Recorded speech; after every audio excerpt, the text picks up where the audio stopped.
All right. Well, I hope that we all enjoyed that humbling, because my God, that was oof.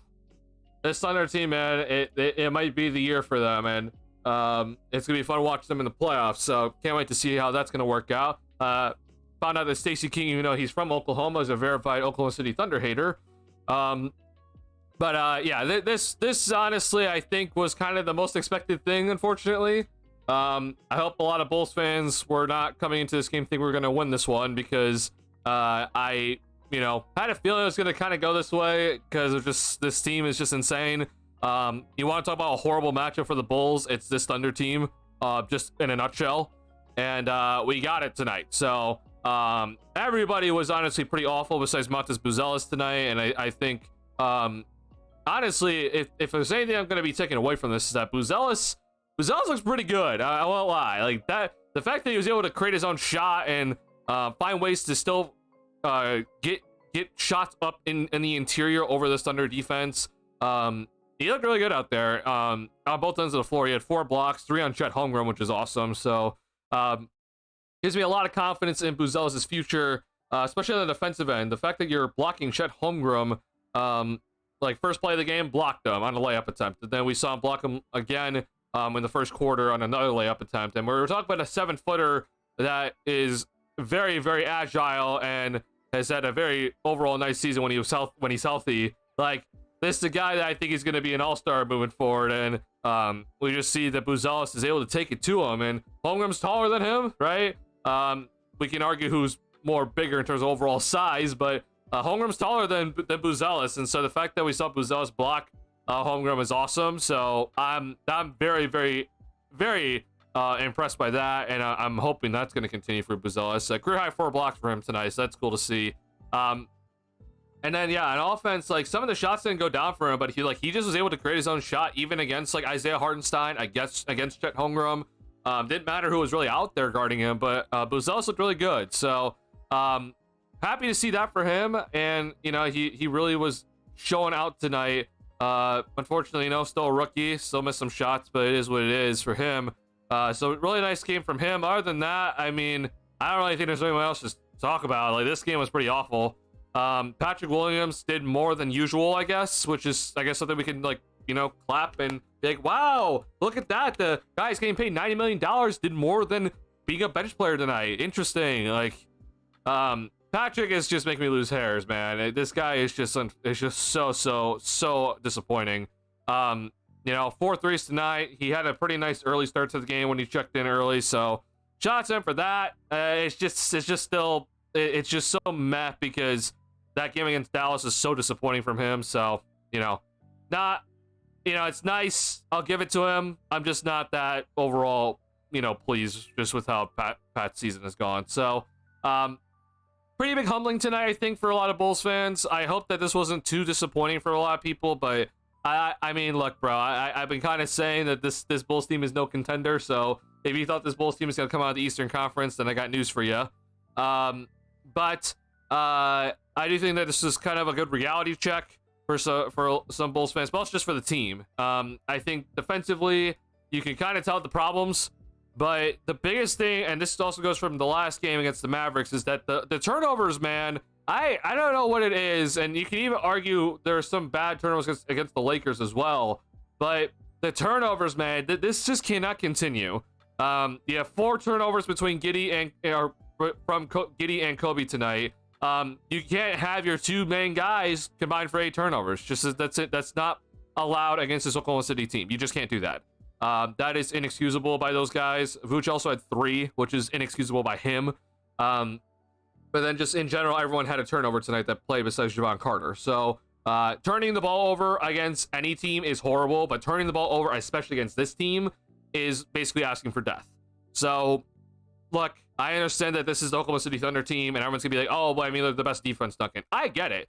But if you're gonna be telling me that this Bulls team is gonna beat the Cleveland Cavaliers the first round, then you can't have games like this. So I think that this is just a big overall, like, all right, let's get back down to earth. We appreciate what happened the month of March. It was a lot of fun basketball, but we gotta start looking forward, man. We gotta start looking ahead a little bit, and you know, with this loss tonight and with Miami on a 5-game winning streak, the Bulls have officially dropped back down to 10th in the Eastern Conference standings. And I hope they continue to. I mean, they're not going to go past Toronto, unfortunately. I mean, I wish. I mean, there is a world, I guess, but it required the Bulls to lose out from here and the Raptors to win.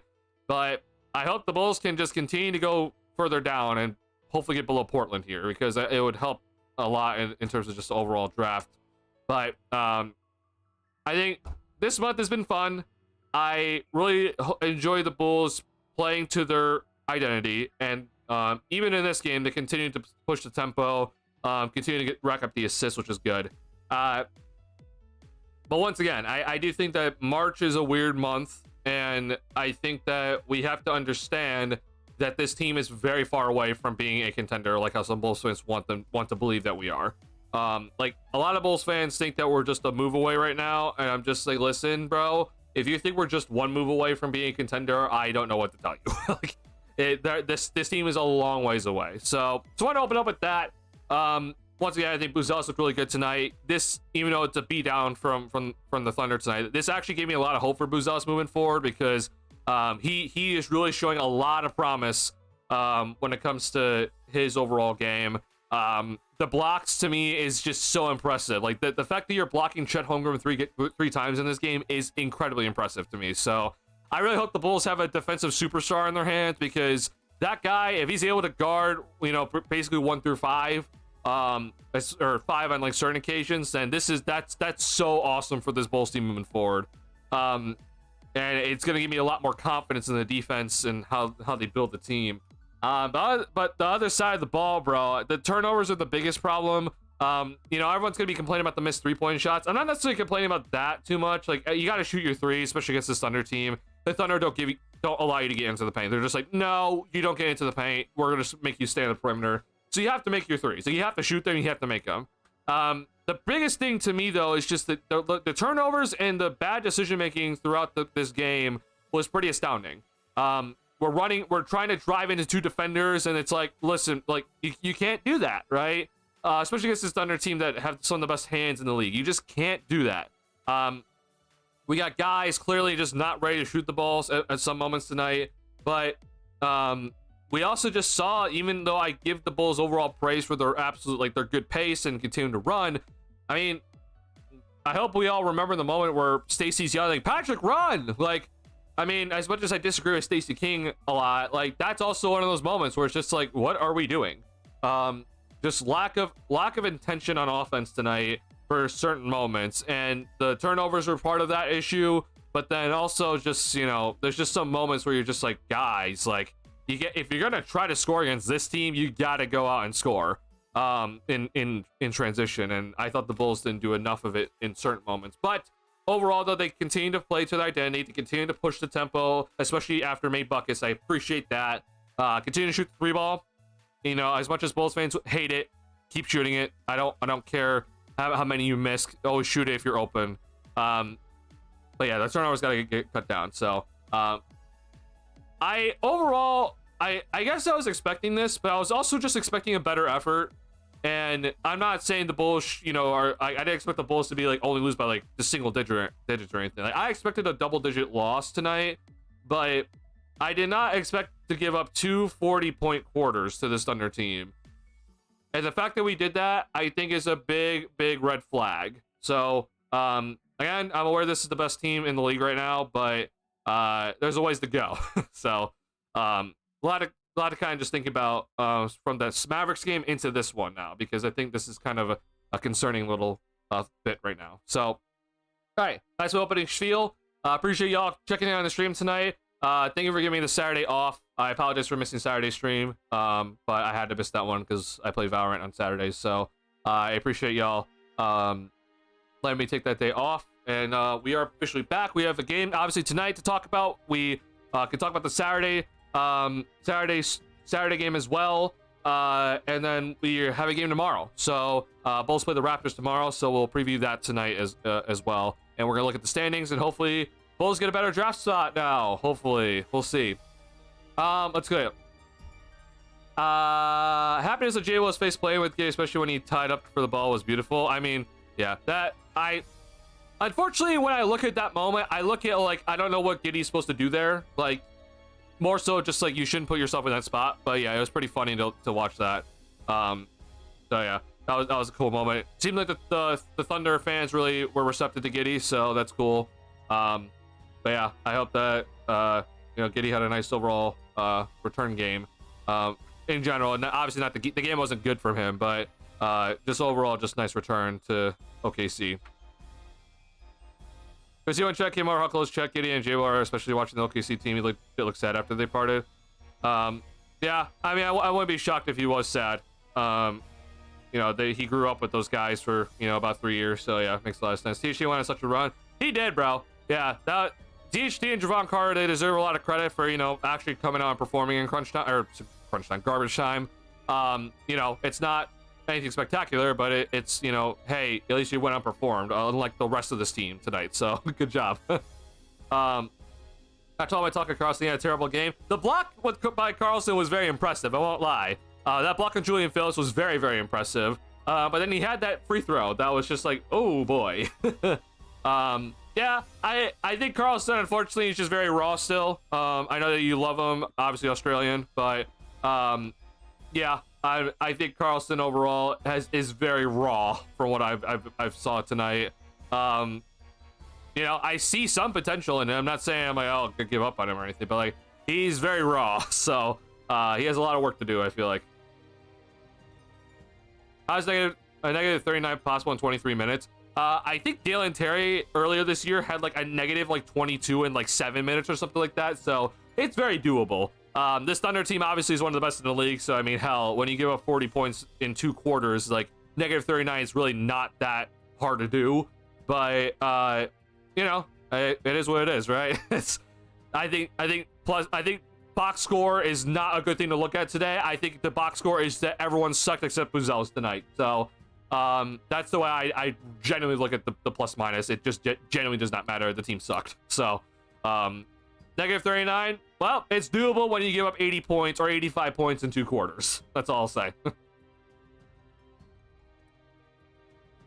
Just surprised how Invisible Kobe went in this one. I mean, AV Breeze, here's the thing. I'm not that shocked. I think the Thunder are a horrific matchup for him. I think the Thunder, unfortunately, are just perfectly matched up against this guy.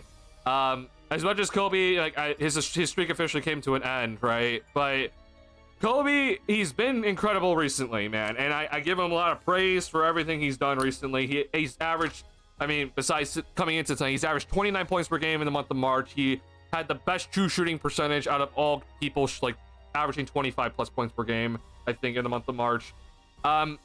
I just think, unfortunately, this is like his nightmare matchup. The Thunder have all these guards, Caruso, Dort, Cason Wallace, etc., right, that are just really good defenders, and they're all like bigger than him.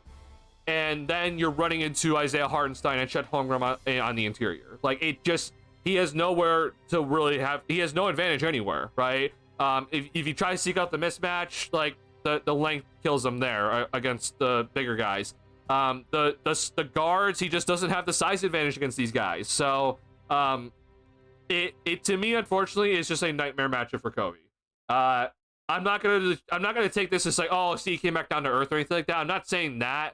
It just, unfortunately, against this specific team, this is one of those moments where I just feel like Kobe he has to kind of be like the number 2 guy, or like the number 3 guy for him to get his points, because someone else has to take the pressure off of him, right? He is not going to be able to get his points against this team.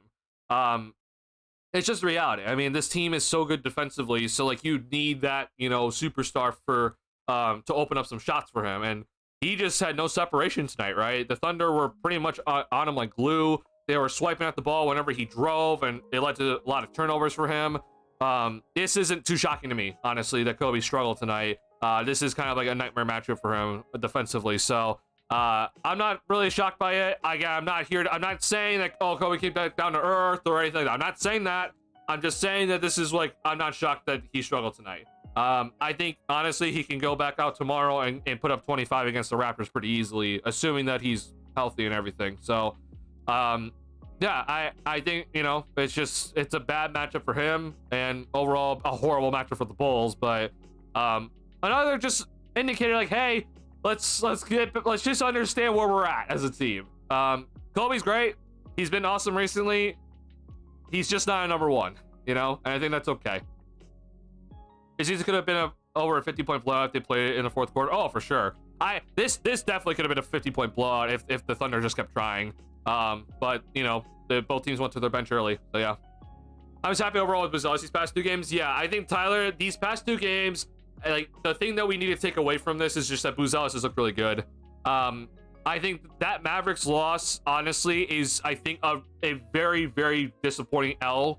I was not like, I mean, bro, I was not even expecting that. I kind of made the joke about it. That I'm just like, watch the Bulls lose to the Mavericks because, you know, they're on a roll and they beat the Lakers twice, but then the Mavericks just don't have anybody. And, you know, AD returned, but he's not playing well. But, you know, no Kyrie Irving, no Derek Lively, no Daniel Gafford. Like, there are guys out on that Mavericks squad, and you go and lose to that team. And then, you know, you come into tonight, obviously, and you're facing the best team in the league. So it's obviously a bad 2 games in a row here. And so to kind of just take away the takeaways is just that, all right, well, 2 bad games, but at least Buzelis looked really solid on, you know, both ends of the floor. Offensively against the Mavs, it's incredible. Dunking everything. He was explosive everywhere. Showed, you know, off-ball movement, but also on-ball creativity against the Mavericks, which is awesome to watch. Tonight, you know, had to rely a little bit on the 3-point shot in terms of just getting some points, but he also, and some of the shots he missed, man, some of the shots he missed, I was just like, wow, I can't believe he actually got a good look out of that. You know, he had that, like, you know, scoop move that he did. I'm just like, wow, like that's impressive, man. Like, I'm very, very impressed that he's able to get some of these moves off against this team specifically.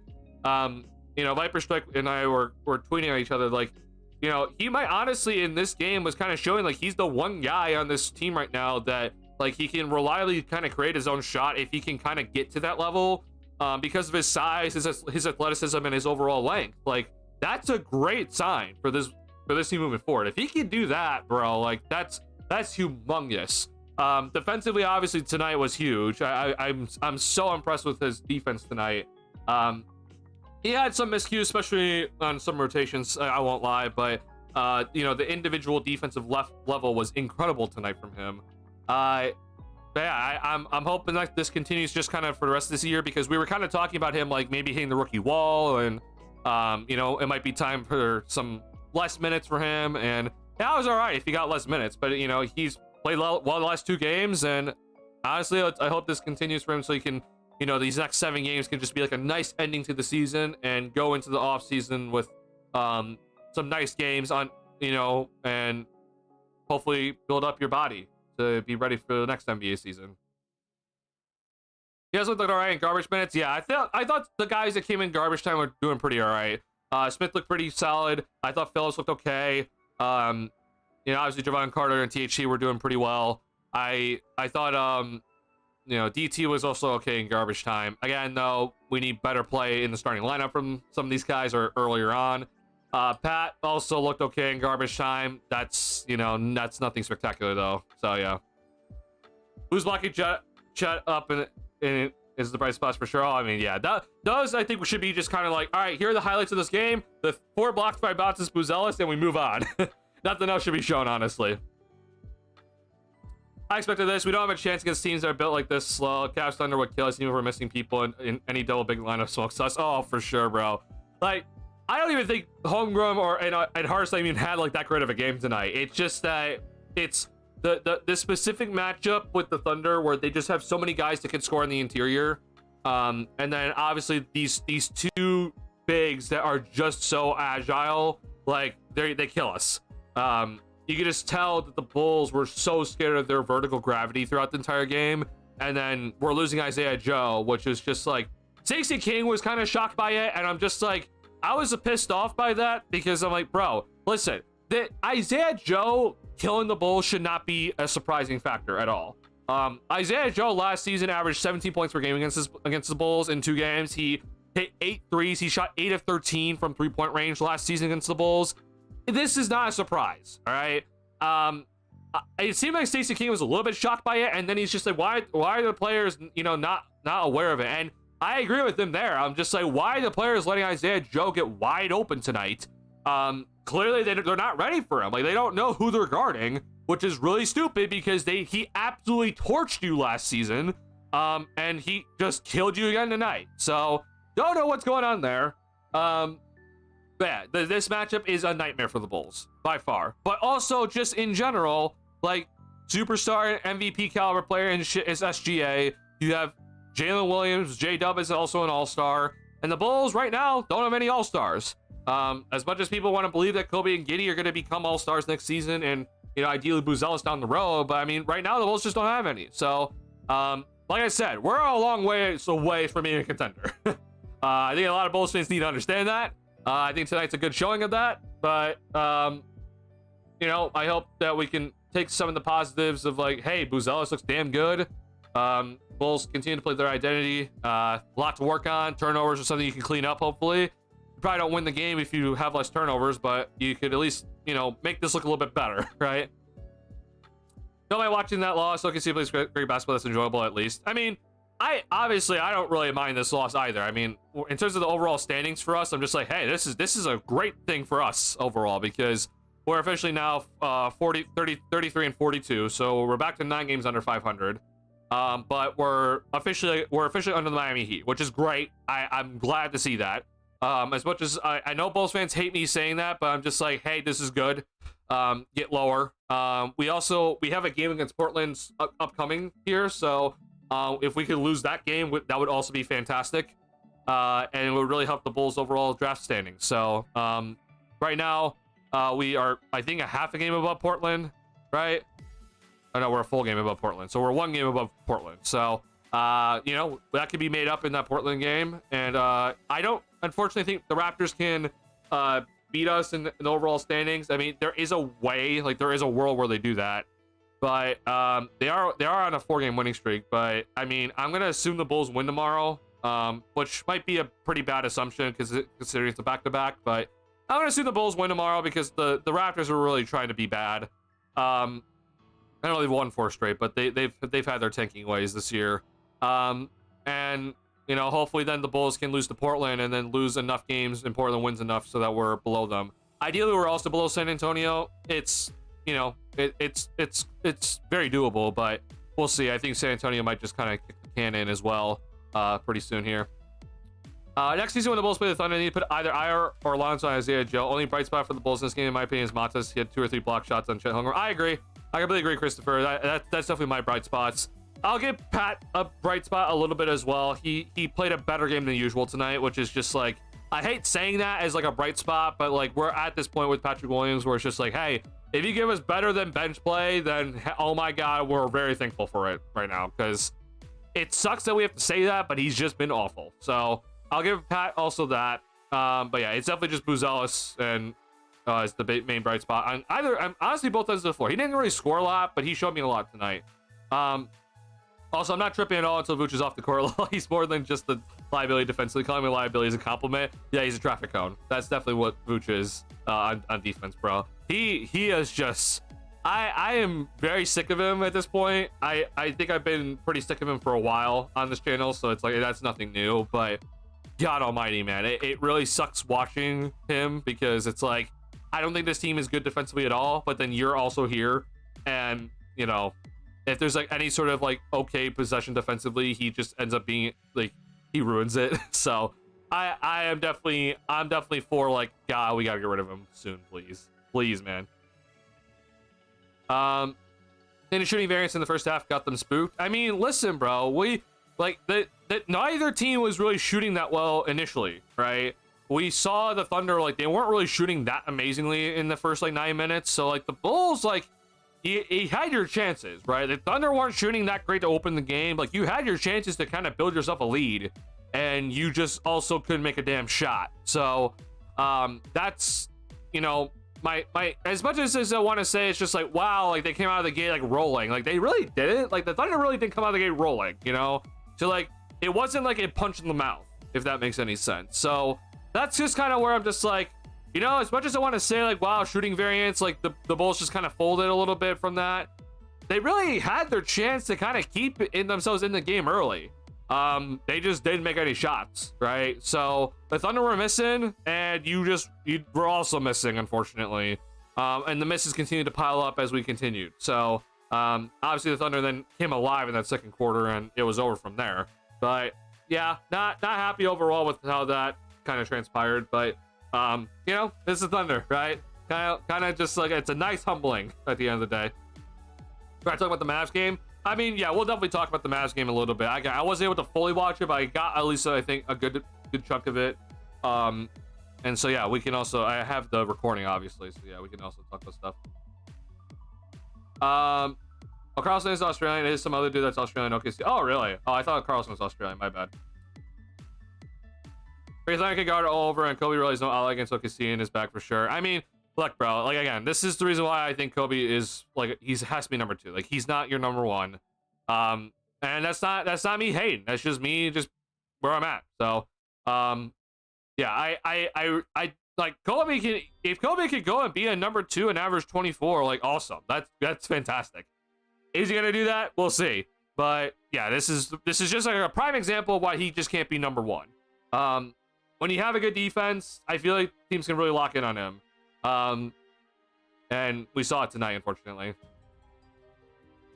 They're gonna defending everything in way Kobe scores. They're gonna defending a lot of things, not just how Kobe scores, but yeah, specifically for Kobe's skill set, they're just good at everything against them. Unfortunately, this game's coming down to earth game. Oh yeah, for sure. Yeah. Oh, Joe's the only one looking sad to get he walked up. Got it. Thunder are going for a generational run. They don't want to coast. I honestly am happy to see that. I mean, I was kind of expecting them to, you know, kind of rest some guys. I know SGA has some rest games, but if they're going for 70 wins, that's awesome, bro. I would love to see that from the Thunder if they just go for 70. So hope they don't rest any guys. I hope they just keep pushing for it. OKC would be any team like this season, and I wouldn't be shocked. Even though they're top 2 team with depth, how many players they can go off on both ends. I mean, sure, but if the whole talk of recency, right, which is by far recency bias, is that this Bulls team is better than we thought, right? This Bulls team is much better than we thought they were, and this team is on their way to ascension. Then you can't give up 145 points in tonight's game. I expected you to lose this game. I'm not saying that you should win this one. I'm just saying that you need to play better than this. You know, the Thunder are going to beat a lot of teams. Okay, they had 12 losses all season long. Like, they're going to beat you. But there many teams that are not necessarily contenders have, like, at least put up a better showing than this against the Thunder. So, like I said, I think you had your chances early. Like, the Thunder were not shooting great to start this game, and you were also just shooting awfully. You committed a lot of stupid turnovers tonight. Clearly weren't taking care of the basketball by everybody, especially you 2 main guys that have been leading you to, you know, better play recently. And you're just straight up not ready to play. The Bulls also had a 5-second call early on, and it clearly someone messed up the play, and that was after a timeout. Like, you're not locked in at all. And so, look, man, I'm just as someone that wants this team to go and get a better draft pick. I'm like, hey, you know, this is a good overall for my overall agenda for, hey, we need a better draft pick. Okay, but if you're one of those people right now that are telling me or telling other Bulls fans or telling yourself that this team is like, hey, we're not that far away. Like, we're going to come into next season and be like a 6 or 5 seed, and we're going to be a lot better without making too many moves. And then we're like a superstar, you know, one superstar trade away from being a championship caliber team. I'm like, listen, bro, as much as I want to believe you with that, I don't believe you. And I think tonight shows why. Yeah, not expecting you to win. I expect you to lose by double digits tonight, but you can't give up 145 points. That's unacceptable. And like how Charles said earlier, like, bro, you could have lost this game by 60, like, dead ass. So, this just had to be better tonight, unfortunately. If you want to prove to someone like me, oh, what we're doing recently is not a fluke, which, unfortunately, at least in my opinion, you know, I do think that it is sort of fluky, especially that Lakers win is absolutely a fluke. But, you know, you got to show up and do a little bit better tonight. So, it's not like you were tired or anything. If this was a back-to-back, I would give it to you, but this is the first game of a back-to-back. You had an off day yesterday. So, you got to show up, unfortunately, and just provide a little bit better of a game. Yeah. teams are realizing they can let us take open threes as long as they cut the paint. Oh, for sure, yeah. They definitely are starting to understand that. If you're a defensive caliber team that understands how to scout your opponent well, then this is the scouting report right now in the Bulls. Turn them over, right? Pressure them. You know, like as they bring the ball up the court, as they do their initial action, pressure them, because you're gonna see them commit at least enough silly turnovers that it's like, all right, this is worth it. And then if you can take away the paint, which means that you're gonna probably switch everything, then you know you just kind of playing variants of like whether the Bulls are gonna just shoot themselves, you know, into the game, or they're gonna shoot themselves out of the game. And if you take away the paint enough, it probably shoots them out of the game. So once again, hey, we still need a lot of work on this team. That's not surprising, at least to me, but I hope it's not surprising to other people. And yeah, we definitely need to find ways to get more interior scoring, and that's not Vucevic, because dear lord, I don't want Vucevic on this team anymore. It could be number one option's not gonna do it. Yep, and I think that's okay. That's not me being that's not me hating. That's just me being like, hey, this is just who I see him as, right? I think that's okay overall.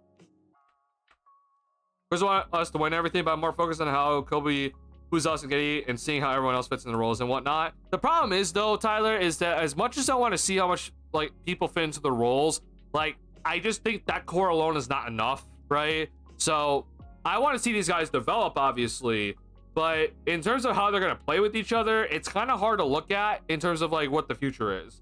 I think you can get some sort of like idea of it, but I just also think that core is just not enough. Like I at least in my opinion, like I don't think that core is gonna be winning any sort of playoff series soon. So I think there's a lot to do in terms of like, oh, you know, we need to add more to the core, and then we can like really start to look at how these guys start to play with one another. But yeah, I'm really hoping that this is you know, a little bit of a wake-up call for the front office, because I don't think it will be, because I think the front office is perfectly fine being at number 10 here, but you know, I hope it's a wake-up call, at least a little bit, in a sense.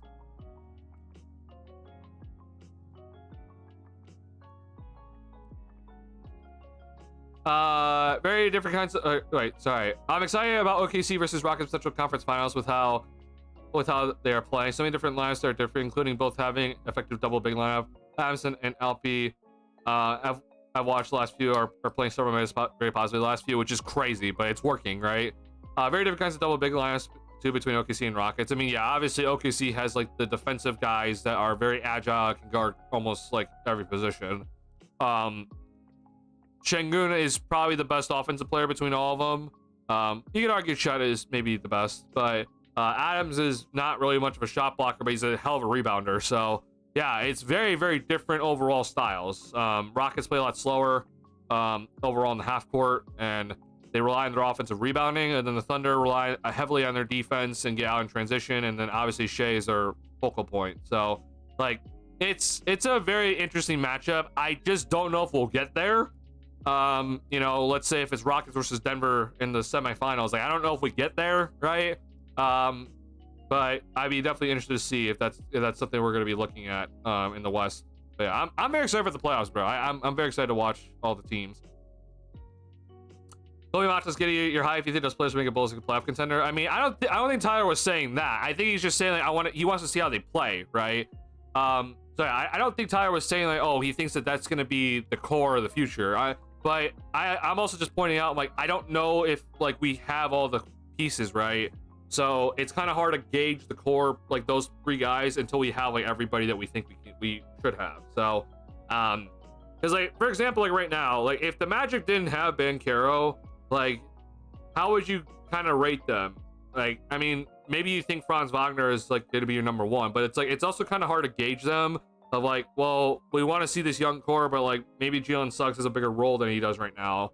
I know he's injured for the rest of the year, but like it's kind of hard to gauge guys. They feel like you don't really have like everybody kind of set in place yet. So that's kind of just my only point about it. I'm just like, I don't know if this is really enough, and if we are going to be adding more, then I think that the way that these guys play with each other kind of changes.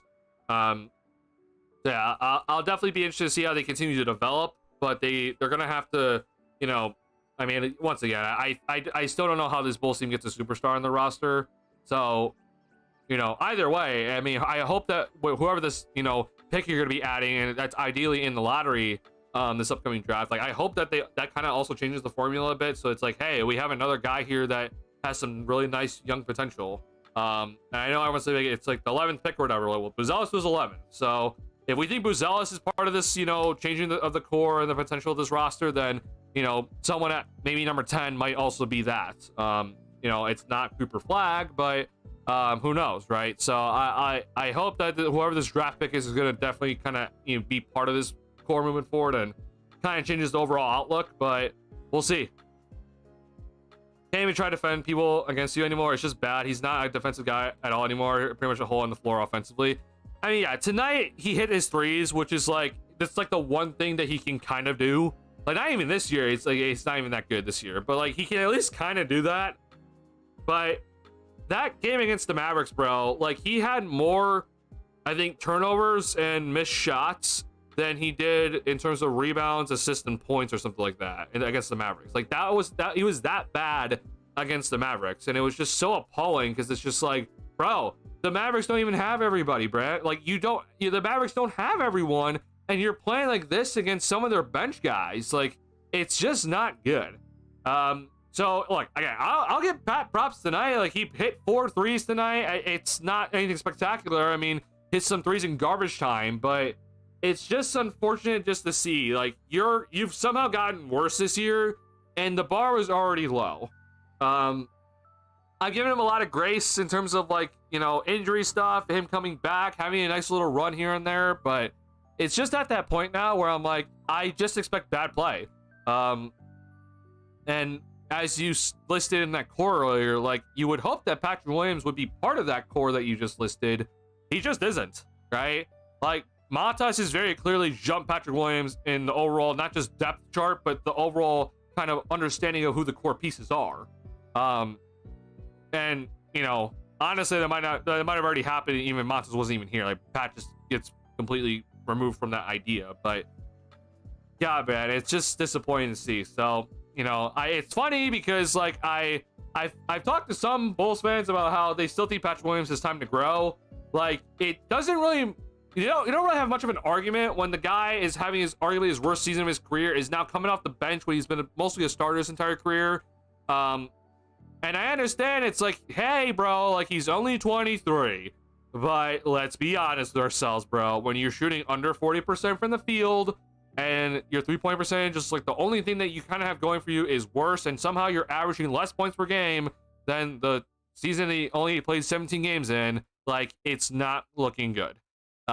He is just unfortunately on the downhill, and I don't see it getting better anytime soon.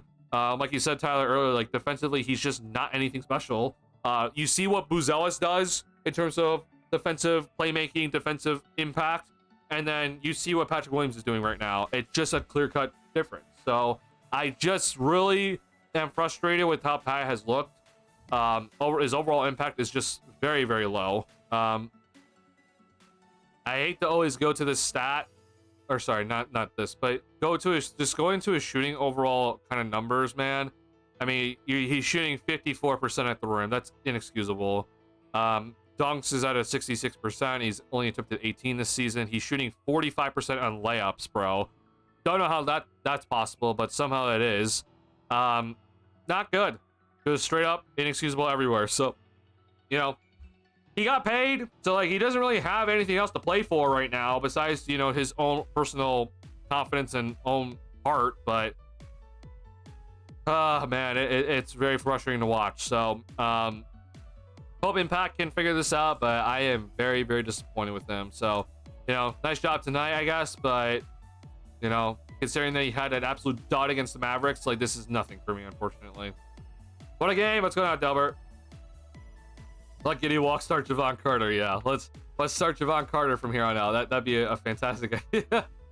How many guys come to this Bulls team that was on the floor could carry against the Thunder? Wait, how many guys come to this Bulls team that was wait, what? How many guys come to this Bulls team that was on the floor and could carry against the Thunder? I don't know what you're exactly asking. Are you talking about the guys on the roster, or are you talking about like who else could come to the Bulls team that's currently constructed and carry us against the Thunder? Because honestly, I don't think there's really that many people, which shows that this team still has a lot of work to do. Just like the current overall roster itself, like right now, like forget the superstar for a second, like the overall roster just needs a lot of work. But I mean, hey, having a Giannis here would have really helped tonight, right? You know, an SGA, obviously, you know, you have to face SGA, but like, you know, a Jokic would have been pretty nice. So I think there's definitely guys that would have made, you know, made it more competitive. I don't know if they would have led us to a win, but having a superstar would have definitely helped. Topic, how about the Sox pitching? We'll talk about that a little bit. If you're sit around here, AV Breeze, at the end of the stream, I'll definitely talk about it. Very impressed, though. Yeah, I think a great draft plus offseason makes us a 6 seed at best next year. Like, so Tyler, like, as much as I want to believe that, like, I don't. Like, that's a big major jump, at least in my opinion, because like that means you have to draft well. You have to then get a lot of good guys in free agency that are very cheap, but you're also then getting off all the dead weight on your roster, which includes Vucevic, Javon Carter, etc. And the current guys on your roster have to take a massive leap, right? That's a lot. Like, we're talking about Buzelis has to like suddenly like really turn into like a bona fide like absolutely good starter at bare minimum. Giddey and Kobe have to be like all-star caliber for the entire season. And your defense has to really upgrade. And I don't know how that's possible. Like, you don't have any money heading to this offseason really, besides the mid-level exception, and that's, you know, that's before factoring in the Giddey contract. You have all this dead weight with Vucevic and Carter on the roster, and they're taking up roster spots. So like, even if you like go and get a guy from the minimum, like you have to find a way to waive some of these or get rid of some of these guys off the roster, which doesn't seem possible. So it's a really rough road. So I understand first and foremost that you're saying like best case scenario, but even for me, I just don't even think best case scenario even gets you there. I think the 2026 offseason is kind of where it needs to start, but you know, that's where the money comes off the books and everything. But even with a good draft and everything, I don't know. I have some doubts, man. Saw a damage chart for Kobe where he hits more open threes than Giddey, but he shoots them at a worse percentage than Giddey. So that chart was kind of being passed around on Twitter today. It was showing like, you know, the wide open shots for guys, and you know, not really that overall. Like, there's some stuff on there that I think it was kind of just like, yeah, that makes a lot of sense. But yeah, I also think that there's some stuff on there that was kind of like, oh wow, this is a little bit interesting.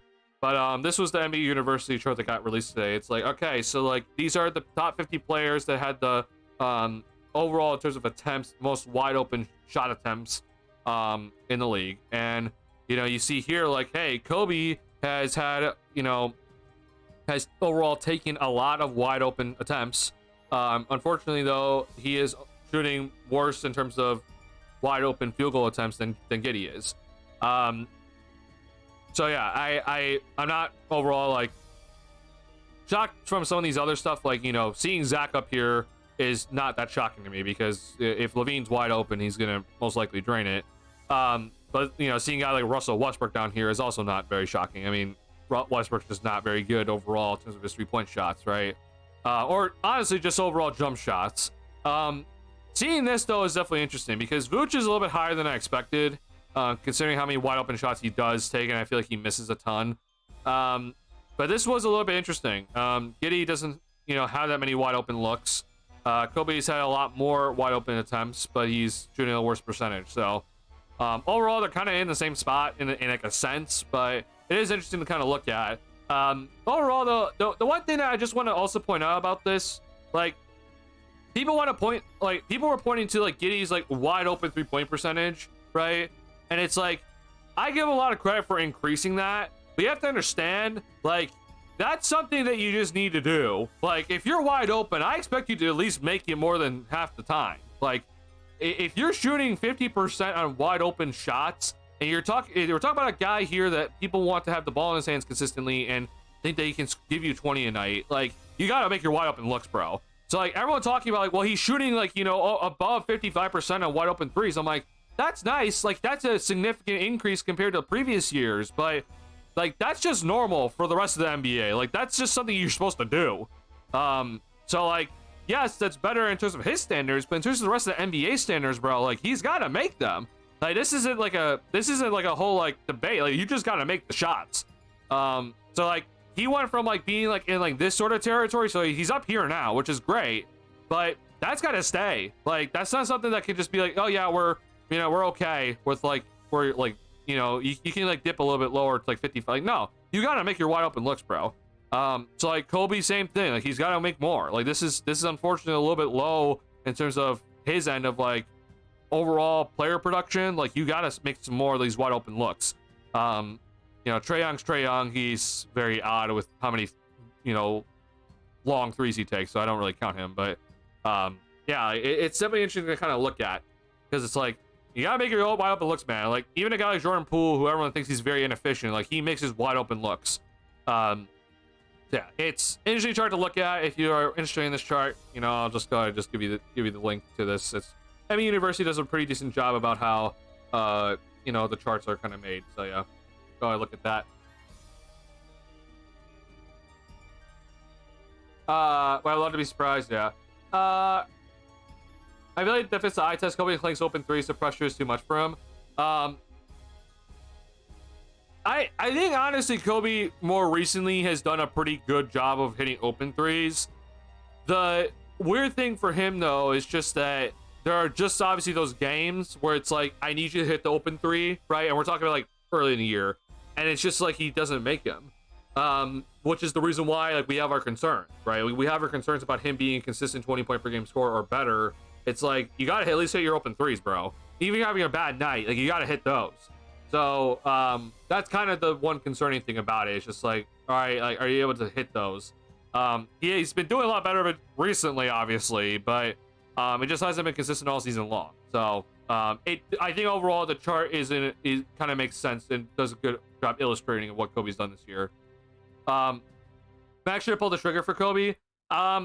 It definitely, looking back on it now, it's kind of like, man, I mean, if the Magic knew he's going to average 29 a month of March, like, yeah, they definitely should have. But at the same time, though, it's kind of hard to predict that. I was kind of saying, like, do you give up a first round pick for a guy who's probably coming off your bench? Not sure. But if he was going to start, then maybe, like, it may have been worth it. So, don't know what Waltman was thinking about. Like, was he thinking of Kobe being a starter or a bench player? Not sure, right? But yeah, I looking back at it, it's like, ooh, maybe they should have done it. Obviously cheap for another year. So yeah. What's up, guys? That ref trip in THT, that was actually really crazy to look at. Refs have been awful all season long, so I'm not shocked at their inability to do their job. But unfortunately, the officials are part of the floor. So if you trip over the official, that means that you tripped on the floor. So it really does suck. But I hope THT's okay. But yeah, that was very funny, unfortunately. But more funny on the ref, and I feel bad for THT. But stupidity from the ref, unfortunately. Hilarious. How do they count that as a turnover, though? Again, unfortunately, the officials are part of the floor. So if you just happen to trip over the official, you tripped on the floor. And if the ball goes out of bounds because of that, that's unfortunately the floor's fault and not the official's fault, and that's your fault. So, yeah. Magic Game 7, a ref trips the player, ruins the fast break. They gotta change that shit. I mean, I agree with you, but it also gives the officials the leeway in case they make a mistake. That it's just like, it's just part of the game, right? I hate it. I think the officials should be fined for anything like that. But it's just unfortunately the way that it's in the rule book. So I completely agree. Like they need to they need to change that rule. But also the officials, it's gotta be better. Like you just can't do that if you're the official. Like, I'm sorry, but I understand mistakes are gonna happen. But at the end of the day, you're an NBA official. You can't have this happen to you. Especially like you said during like a game 7, game in the playoffs. Like that's something that just cannot happen. So yeah, they're gonna have to look into some stuff, and more importantly, make sure the officials do their damn job, because I'm sick and tired of the officials being awful this year. Yeah. Those baskets tonight weren't on P-Will shots. We're on the P-Will, the shots made. Are you talking about the defense from Patrick Williams? I'm not necessarily blaming that. I think the entire defense was awful tonight. But you're talking about the offense, I'm not sure what you're saying. Those threes late were nice to see, but the problem is I'm almost sure he's going to have a bad game since he made those 4 shots. I completely agree with you. Tomorrow he's going to put up 5 points on 2 of 8 shooting against Scotty Barnes if he's even playing, and be pretty awful. Yeah, I expect it. Did back there a few times, but overall SJ didn't really want to attack him except for the 2 fouls he drew. Dylan, he attacked each time. But I overall still think that, like, does that really matter? Like, at the end of the day, the Thunder are rolling, so like SGA really didn't really need to attack anybody that effectively tonight. Like, he just was getting anything he wanted. So I don't know, bro. Like, as much as I want, like, I understand you're trying to give P-Will some slack here, but I don't think anybody really deserves slack on this team besides Montes Buzelis tonight for what he did. Sorry. How about trading Kobe next season? What can the Bulls get from him in return? I mean, with the way he's played, like, I hope it's raised his trade value. The problem is just that, like we said last season, like, he had nice months last year, and you know, he kind of sways back and forth. So I don't really know what his value would be. The problem is that he's in the last year of his contract, right? So that lowers his value significantly, even though it's not a cheap deal, right? Which that does raise his value. The problem is that he's in the last year of his contract, which significantly lowers his value. So I don't really know. Like, at bare minimum, at least 2 second-round picks. I know a lot of people want the first-round pick. I just don't know how feasible that is. That means someone's trading a first-round pick for a guy that is no matter what going to hit unrestricted free agency. That seems like a very risky move to do, especially for a guy that's not an all-star. But granted, we've seen, you know, teams get aggressive before, so I don't really know. My unfortunate overall, like, my gut tells me, or at least my mind tells me, that like the most they can get for him is like a heavily protected first round pick that's going to most likely turn in 2 seconds anyway, and obviously some sort of salary to fill in the match to contracts. But I don't know, bro. Like I said, I would have personally traded Kobe at the deadline. Obviously I didn't know he's going to go and average 29 in the month of March before, so I didn't know that, right? If he's going to continue doing this, then like, hey, I'm all for re-signing him. But you know, you got to continue, you know, shooting well and getting those points up, right? So, don't know. If I was part of that 4 instead of 3, I'd be way more optimistic. I mean, yeah, if we all thought Patrick Williams can become like at least OG Anunoby, right? Then yeah, it would help a lot in terms of the overall defensive potential of this team moving forward. But like, you know, keep in mind, I didn't say Kawhi Leonard. I just said OG Anunoby, right? And, you know, OG's a good player, but he's not an all-star. And that, you know, alone is like, Pat's not even, I don't even think Pat could get anywhere near that right now. So, yeah, really annoyed with how Pat's looked. Next year's last year for me because he's coming off injury. If he's making shots, let him take more and see if he can have a hot game. He never gets more than 10 shots a game. He needs more shot attempts. The problem is, though, Rob, is that he's shooting, coming into tonight's game, he's shooting 38% from the field. Like, I don't really care who you are. Like, I don't care if you're a 4th overall pick or 1st overall pick. If you're shooting 38% from the field on, I don't know, what, 55 games? Like, I don't think you should be shooting at all. Like, I'm sorry. You're just a horrible shooter, right? No matter where you are on the court. You can't be shooting 38% from the field and expect 10 shots a game. Like, I'm sorry. You just can't. That's inexcusable. So, like, you know, shoot them when you're open, but I mean, even if you're hot, I want to give it to you. Like, I don't trust you. You're gonna find a way to be bad, unfortunately. So, nice job tonight. He shot some open threes tonight. He shot some threes in transition. You know, hopefully it gets better. Where's your for sure? A lot of guys missing layups these last 3 games. Obviously tonight was the Thunder, you know, defense, but yeah, can't miss layups against the Mavs. 4 negative from 3 from 4 to 5 stars was not good. I mean, yeah. Oh God, the stars were awful today, unfortunately. The Mavs game was really frustrating because we should have won it on the back of Montes, but no one else showed up. Should have been his game. I mean, yeah, you should have won this one. Should have won the Mavs one for sure. But I just unfortunately think it's a reality check. It's like, why didn't you win this one if you're supposed to be beating every, like, you're apparently, according to some Bulls fans, you're supposed to be beating, like, you're better than the mediocre teams right now. Well, the Mavericks are under 500 and don't have Kyrie Irving or their 2 starting centers. Like, you should be beating that team. I'm sorry. Anthony Davis is not the Anthony Davis currently. Like, he's not superstar Anthony Davis. Like, he is like very mid Anthony Davis in that game. Like, you should have won that one. And obviously Buzelis had a really nice game. So yeah, you definitely should have won it. You know, Giddey didn't show up in that one. And the rest of the team, like Kobe, like he had his struggles a little bit, but you know, he was at least kind of giving you something. And yeah, really disappointing overall.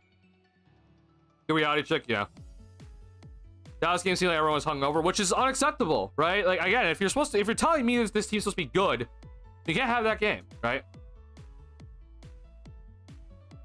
Man, like if there's anyone in the league who you think would be able to make a close game going against OKC add to this roster, just to throw a random question. Yeah, I mean, if I had to choose anybody, it would definitely be Giannis, and then probably Jokic after that. After that, though, I'm not really too sure. I think Giannis and Jokic are probably my only two that I'm like, yeah, I think, you know, they might be able to will this team to a win, or make it like a really competitive game, because they're just that good. But at the end of the day, this team just needs a lot more support, no matter what. This game was just they had no chance from the start with how bad they shot in turnovers and defense. Also, OKC was hot from 3 all game. But here's the thing, though, Rob. OKC didn't start the game great. Like, the first 9 minutes for OKC were like, they weren't really that great at basketball. The Thunder were like, I think at one point they were like 4-19 or something to start the game, or maybe I'm wrong about that, but like they didn't really shoot great to start the game. So like there was a shot for the Bulls to kind of get a lead, right? But like you said though, turnovers, bad defense, and then bad, you know, shot making. It was just they couldn't get themselves a lead, even though when that was their chance. So after that though, I agree. At that point there was no chance, but like. I think you should have shown some more fight though, at least those opening minutes, because the Thunder really didn't come out of the game that hot. Shea missed some easy layups. Like it was kind of there for you to kind of make a little bit of a lead, kind of stick yourselves in it for at least a good amount of the game, but you didn't do that. Let's give people one more year. Megs, I appreciate. I wish I had your overall positivity and like, you know, glass half full mentality on Patrick, but I just don't, bro. I think after this overall season, I think I'm officially just out on him. I don't think he's ever going to become anything special or anything even impactful.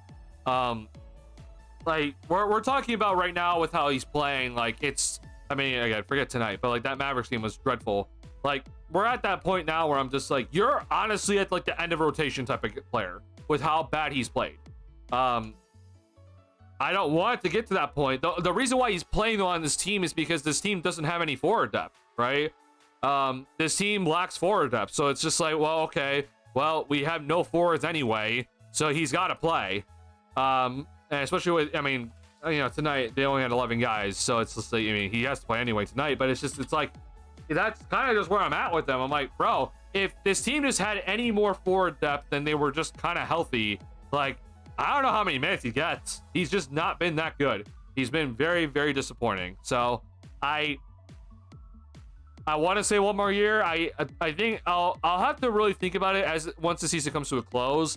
But I think once the season does come to the close, like if it ended today, I'm definitely saying like I think I'm out on him. Unfortunately for the Bulls, they can't just like get rid of him anytime soon. They're stuck with this contract. But I unfortunately think I'm at that point. And it really does suck that we're there. What was OKC's 3-point average going into the game? I mean, I can quickly look for you. I mean, OKC's been overall really good shooting, three-point shooting team all season long. No, sorry. That's teams. OKC is shooting 37.6% from 3-point range on 39 attempts. So, top 6 in overall 3-point percentage. In terms of attempts per game, they're top 10, but they're not at like the tippy top, like where Celtics and Bulls are right now. And then obviously then you look at what happened tonight. 23 of 43, which shows the Bulls had no defense on the perimeter tonight. Isaiah Joe hit 8 threes tonight. Clearly the Bulls had no idea for whatever damn reason, even though he hit 8 threes against you last year and averaged 17 points per game. Like, guys, wake up. Yeah, this is inexcusable. that Isaiah Joe got 14 wide open 3-point shots tonight, which is just ridiculous. It's like, there's no reason to be shocked by Isaiah Joe shooting 3-point shots and draining them. Like, Isaiah Joe is a widely known good shooter, and last year he cooked you from 3-point range, and yet somehow, some way tonight, everyone's just like guys were just like, who's this guy? Like, oh, we're not gonna go after him and not make sure that he, you know, doesn't shoot a 3. Like, no, we're gonna let him shoot the 3 ball tonight, which is just insane. Like, guys clearly just were not ready, and I'm like, wow, bro. Like, you want to tell me this is good defense, man? Ooh. In the best case scenario, I was assuming we get rid of Vooch for literally any pick as long as things match. I didn't realize he was still hopeless, though. I mean, bro, I just don't know who's going to take Vooch. Like, I'm willing to trade Vooch for nothing at this point. The problem is that if you're an opposing team, right, why would you acquire Vooch for nothing? Because if you're going to acquire Vooch's contract, you want some sort of compensation, right? So that means they're supposed to have to give up something. And I'm like, oh, I'm not giving up anything. So I'm just like, all right, I guess we're stuck with Vooch. It sucks as hell, but like, that's just the reality, unfortunately. I just don't like, and the unfortunate part about it as well is just like, not many teams have cap space. So like, even if there was a team that's like willing to take his money, like, that means you probably have to acquire money back in return, which then eats into your tax base, right? So it's just like, I'm just like, bro, it's kind of just screwed either way. Either way though, I would want Vooch off the roster. I just unfortunately think it's hopeless for him. I don't really see a team wanting him, and especially with this front office that wants a first-round pick back for him, which is just insane. But that chart doesn't make me feel better about Giddey. It only makes me feel worse about Kobe. I mean, I think it just overall shows you just like, hey, you know, the Bulls have generated a pretty decent amount of wide open looks for guys. It's important for these guys to knock them down. Especially from their 2 main guys that people think are the backcourt of the future. Yeah. Yeah, wide open, they're about league average. Unfortunately for both Giddey and Kobe, like, I think they're above league average in terms of overall league average. But in terms of like the rest of these guys on this list, right? Which, you know, not everybody on this list is an all-star, right? Like, some of these guys you look at it, you're like, oh, like Royce O'Neal's on this list, Peyton Pritchard, you know, like Jaden McDaniels. Like, there's guys on here that are not all-stars on this list, but they're guys that get a lot of wide open looks. And as you can see up here, like Dylan Brooks this season has done a phenomenal job of hitting his wide open looks, right? So like, if you're talking about guys though that are going to be like your all-stars, like they got to be like ideally above this line here, which is the group average is about 61%. So you got to at least be like in the 60s, at least in my opinion, for some of these guys. Like, this is why we're talking, when we talk about efficiency, right? Like, we're talking about consistency and efficiency. This is a big reason why. Like, these guys hit their shots. Like, even on a bad night, you hit your wide open looks. That's the one thing. If you're having a bad shooting night, the one thing we can really rely upon from these guys is that, well, even if you're having a bad shooting night, if you're wide open, you're probably gonna drain it. Yeah, that's something that needs to be done from Kobe and Giddey moving forward. They gotta hit their open looks. Again, if you're wondering, you know, do the Bulls generate enough? Yeah, they do. They have 3 guys on this list, and if you want to include Zach, that's a 4th. Like, there are plenty of open looks generated by this Bulls offense, so you gotta knock them down. Yeah, I hope that means they'll be able to. Gator Rooch means Montes becomes 2nd or 3rd option, and their defense will be better. I agree. The problem is that, can you get rid of Vooch?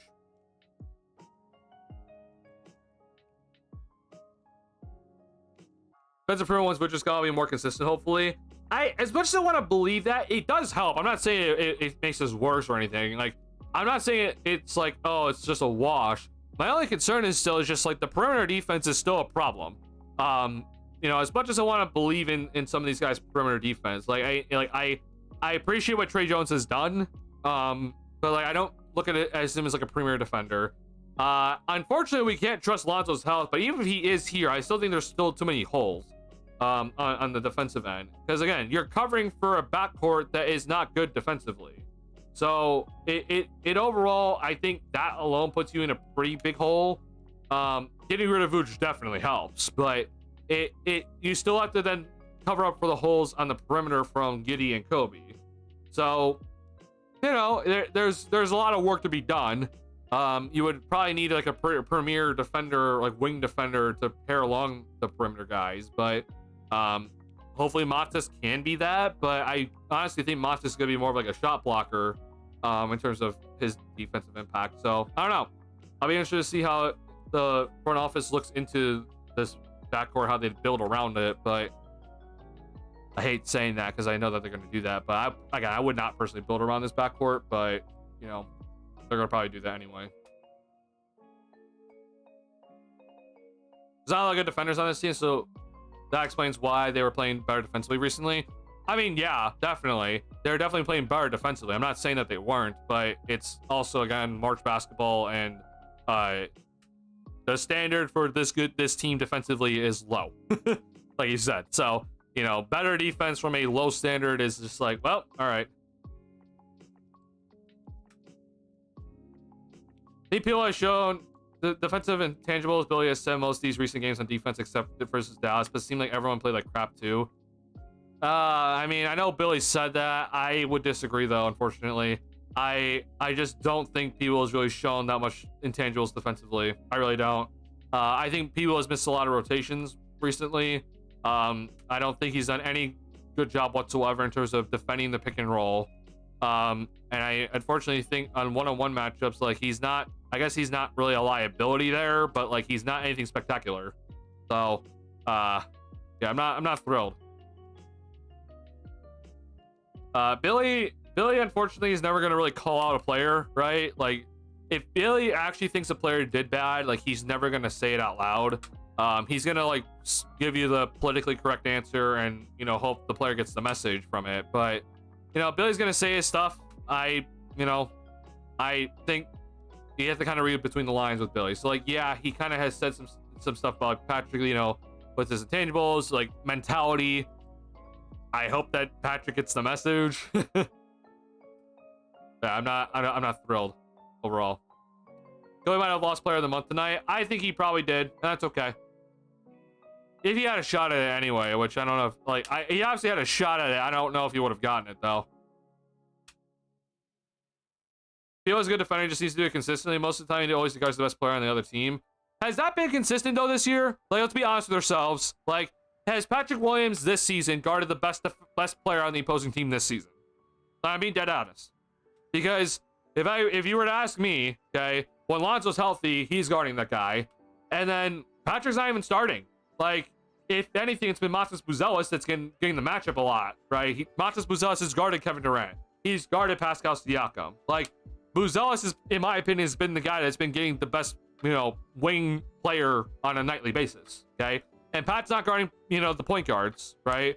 So I personally don't think that's true at all this year. I think Patrick Williams this season specifically, he has not really guarded those like best guys really at all. Like if he does, it's in limited minutes because he's coming off the bench. So I personally don't think it's really been the case this year. I think honestly we've seen Matas Buzelis guard the best player more than Patrick Williams, and I think we've also seen honestly Julian Phillips and Dalen Terry get some minutes against some of the better players as well. Pat has just been kind of just like in the mix between like the bench players of like, okay, you know, we'll throw you on this guy sometimes and maybe not. Like, I don't really think Pat's really done much of like defending the best player on a nightly basis this year. I think unfortunately that's been Buzelis, and you know, Buzelis has been unfortunately been schooled a little bit this year, but that's okay. He's a rookie, but he shows a lot more defensive promise, at least in my opinion. So I don't know, bro. I think that argument, honestly, for you guys that want to say that Pat's guarding the best perimeter or best overall player on a nightly basis, I think that argument is just not there anymore. I really don't think it's just there at this point. Unfortunately for Pat as well, because like if we want to just like, if you're wondering about like his overall like advanced stuff here, like his defensive win shares, not good. It's positive at least. Defensive box plus minus negative. BPM negative. -4 lowest of his career. -4 lowest of his career. Like it's horrible, bro. It's genuinely just unimpressive everywhere across the board when it comes to his overall impact, and that also includes the defensive end. Like these stats aren't perfect because like it doesn't always factor in like actual good defense, but like we can even just continue to just like go into like other stuff of just like, well, like Pat overall has just not been good anywhere.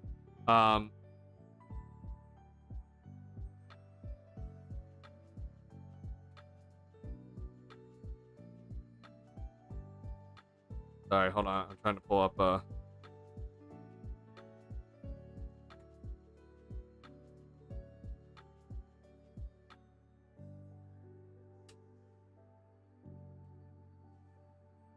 load.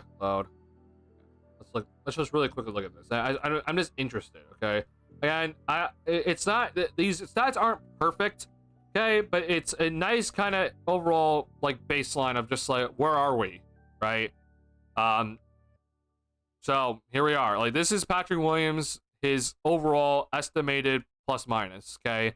Defensive, he unfortunately has been a negative. It's almost even, but it's overall been a negative. His overall defense this year, I mean, we're talking about 56th and 65th percentile. Like it's not anything spectacular. Like it's just mid, like from him. So I don't know. At least personally, I don't think he's really done that great defensively this year at all. I think Buzelis has very clearly been a lot better. But my opinion at the end of the day, we have our overall difference of opinions. I mean, look, if you want to talk about a guy that's been really good defensively, look at Lonzo Ball. Lonzo Ball, 1.9 estimated defensive plus minus. He's in the overall steals, he's in the 95th percentile. His blocks is at 1.0, which is almost the same as Pat's. Like it's just a difference. Like you can just kind of tell from just those stats alone, where it's just like, oh, Lonzo's been better, a lot better defensively than Pat. Go on, try. I appreciate you coming back in for the Thunder game. Monster's gonna be a monster. I hope so, man. Yeah, GG's, yo. I personally expected it humbling. I don't know how many Bulls fans did, but yeah, not too shocked about this one. But I was a little bit shocked how bad the Bulls really looked.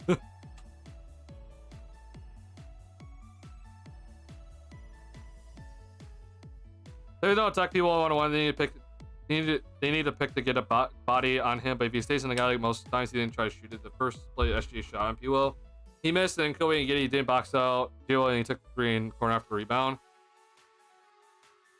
Again, though, like I don't really think it's that impressive though. Like as much as we want to like point out individual things tonight, the defense as a whole was awful. Like SGA missing a shot against Patrick Williams tonight, I'm just unmoved because we get 145 points. So it's kind of hard. Seems like every time P was under the basket tonight, the shots went in and no rebound, and he takes the ball out so often he has to lead the Bulls in the inbounds passes after made baskets. Right, but then we also saw the moments today where Pat didn't run on a fast break. Like, if he's not rebounding actively, but he's not getting on a fast break actively, then what is he doing? Right? Like, that's the problem, Rob. It's like he's not doing either. So like it's one thing if Pat doesn't rebound and he's running out on the fast break, but he isn't doing either. He's not rebounding, he's not running in the fast break. Like that's the problem. Like I can't defend the guy when he's doing neither of those options. Like he unfortunately doesn't do either. He is horrible on the fast break, he is horrible at rebounding. That's just the reality of Patrick Williams.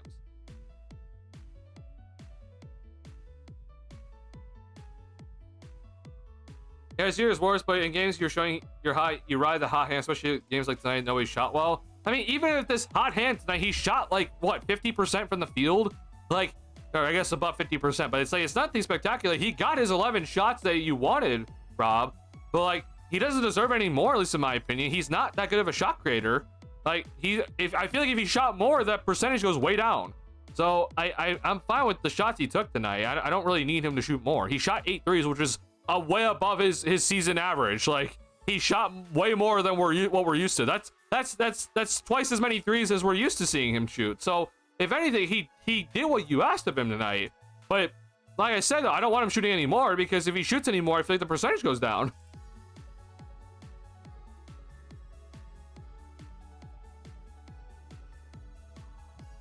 You're starting back over at weak defense, saying at least you must have a rim protector. Oh, I agree. but we've also seen though that you can have Rudy Gobert like the Utah Jazz did, and you can have a very bad backcourt defensively and have Rudy Gobert, but your defense is still pretty shit. Like that's the reason why, like, if you're wondering why I'm concerned about that the backcourt right now, this is the backcourt of the future. Like I personally would not have this as the backcourt of the future. But if this is your backcourt of the future and they're this bad defensively on certain nights, especially that Mavericks game for Giddey, like Giddey was getting isolated on an island against the Mavericks, and Jaden Hardy of all people was beating him. Like, you could have one of the best rim protectors in the history of the league, and you could just still be bad defensively because your backcourt is that bad defensively. So I just that's the reason I'm just like, I'm cautious about this being the backcourt of the future. Like, I think you have to choose one, and because of how expensive Kobe's going to be, it's probably going to be you're going to choose Giddey, which probably is the right decision overall because he's younger. But you have to also understand then, like, if you're going to go and get the next guy, he has to be a good defender. Like, that's something that just is the reality. Like, if you're going to go and trade for a superstar, it can't be a superstar that doesn't play any defense, which there are very few of those in this league, but like Jokic is unfortunately one of them. But you have to go and get a guy that is a very good defender. He can't be a liability. It's so rare the games he makes over 50. I need more than 4 or 5 threes, 50%. I mean, yeah, sure. But again, he shot twice as many threes as he usually does. He shot overall 3 more shots than his season average. Like, he got more than normal. So I don't know. I personally think he got enough shots tonight, but that's my opinion. Guys, going to look nice so nice and red. I mean, bro, I'm gonna pray and continuously pray for that to happen. It's not gonna happen though. I have no faith in that ever happening. That's my argument. Is the reason the defense is playing better is because you guys are underestimating the zone pushability that with P-Will out there.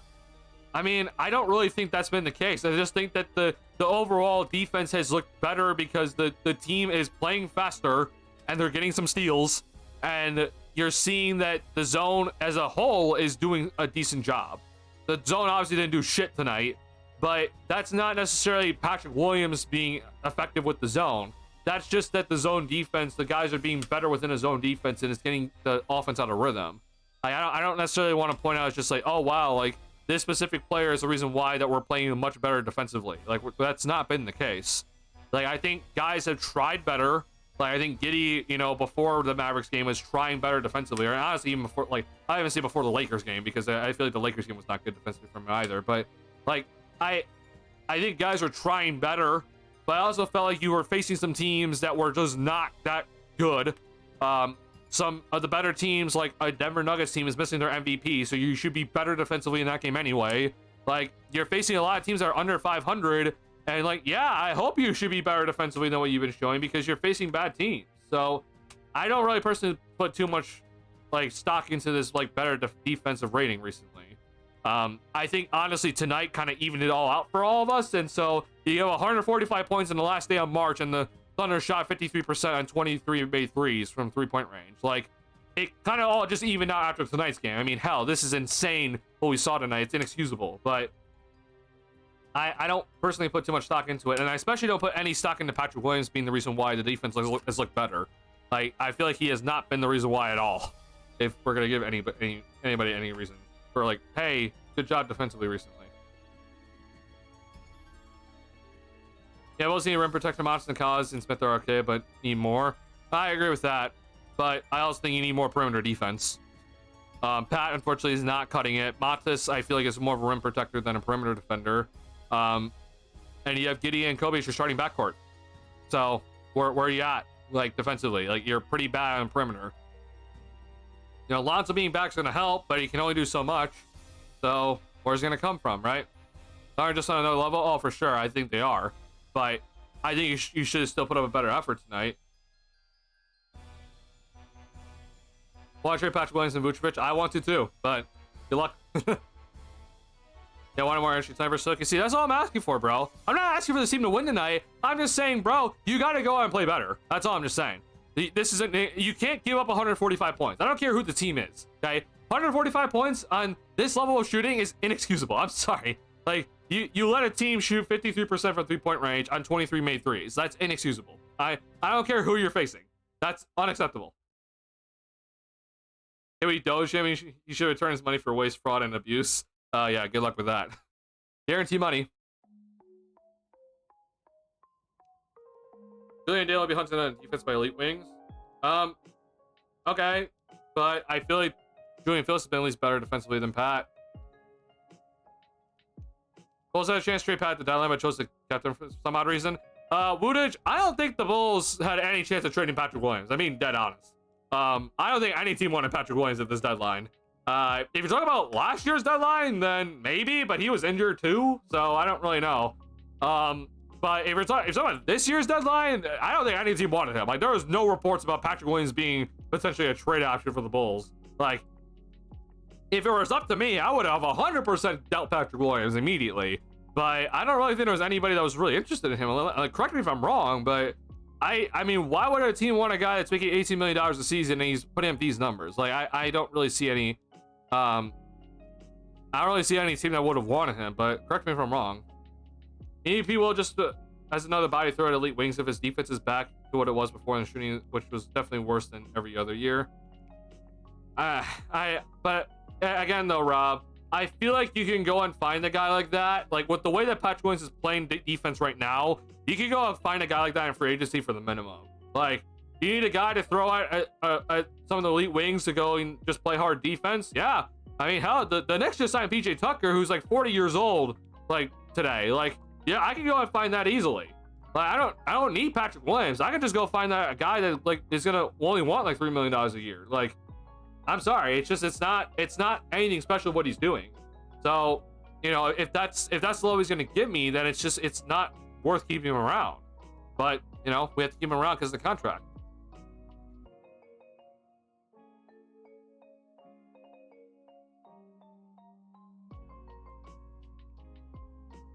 Why did the Bulls lose the play-in and it's tough? I pick, would you still pick Malik?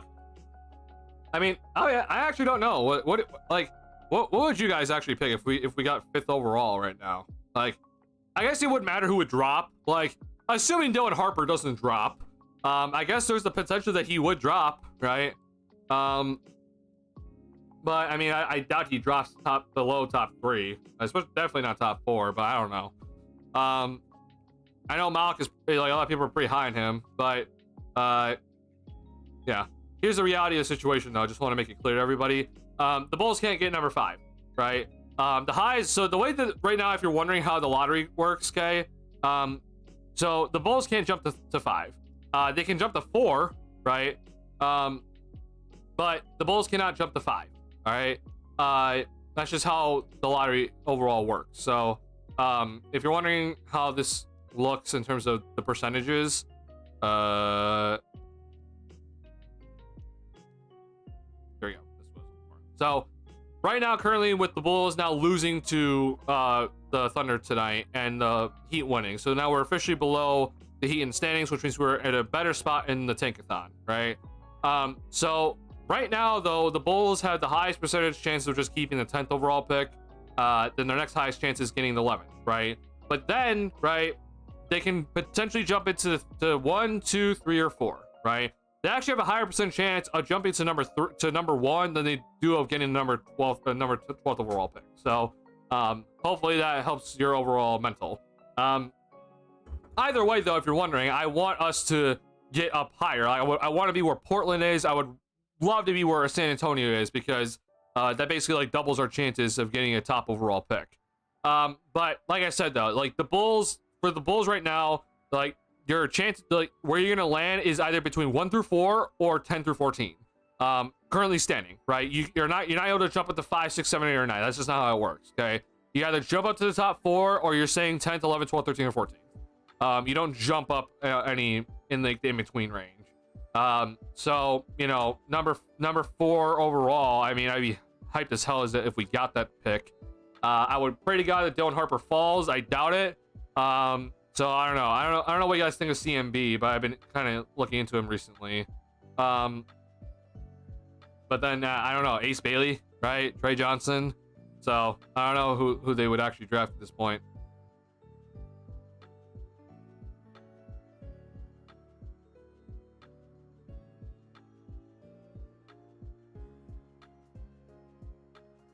They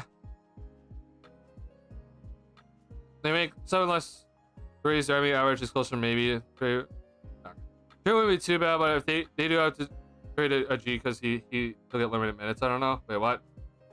Oh, trade a guard. I see. Hurricanes, Trey Jones, Lonzo, Vooch, anyone could be flipped possibly in the draft. I mean, I honestly, all the people that was listed. So again, Trey Jones is a free agent. Lonzo could definitely be flipped. I think that's the one guy that I'm like, yeah, you can get rid of him. He has value. Vooch, again, I don't think he's getting traded. Maybe Herder has raised his trade value enough to get flipped, but I doubt it. He makes too much money, at least in my opinion. So I don't know. It'd be pretty hard. Either way, though, like I understand we have a ton of guards. I'm just like, hey, if you think that this guy as a guard is the best overall player available still, then draft him. He'll figure out his way through the depth chart if he's a better guard than the rest of the roster, right? Gonzalez has to getting guys like KD and LeBron. No, I agree. Pretty much basketball's tough to gauge. I think in a lot of those matches, those big matchups for Gonzalez, he's actually done good in some. I think the first game versus KD stands out in my mind. Yeah, I think versus Kevin Durant, he did a pretty solid job. Against LeBron, you know, it was a mixed bag. It was partially on him, but also partially on the team, where it just was like the team was not aware of like LeBron setting screens, and then they didn't switch and everything like that. You know, I think he did a pretty good job overall against Pascal Siakam this year. I'm forgetting other matchups for sure. Giannis, you know, was nah. But I think overall Buzel's done a good job against some of the bigger wings in the league.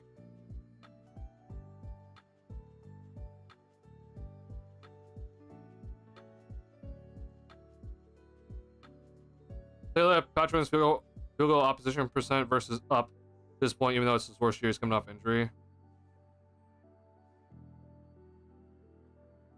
Taylor Herder, okay, Julian too, but they get targeted more than people. Montes too gets targeted, like you said. But Greater Montes is taller and has great instincts for blocks. Okay. I don't personally know how to even get that sort of stat, but I'll look.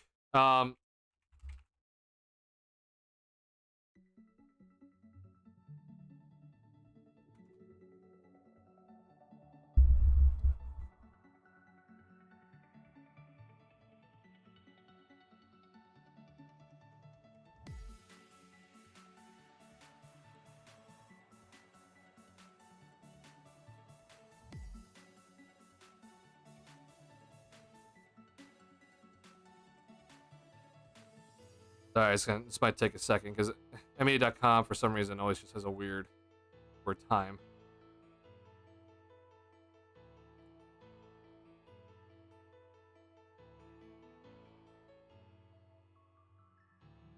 This is last year's. Like, well, here we go. Finally.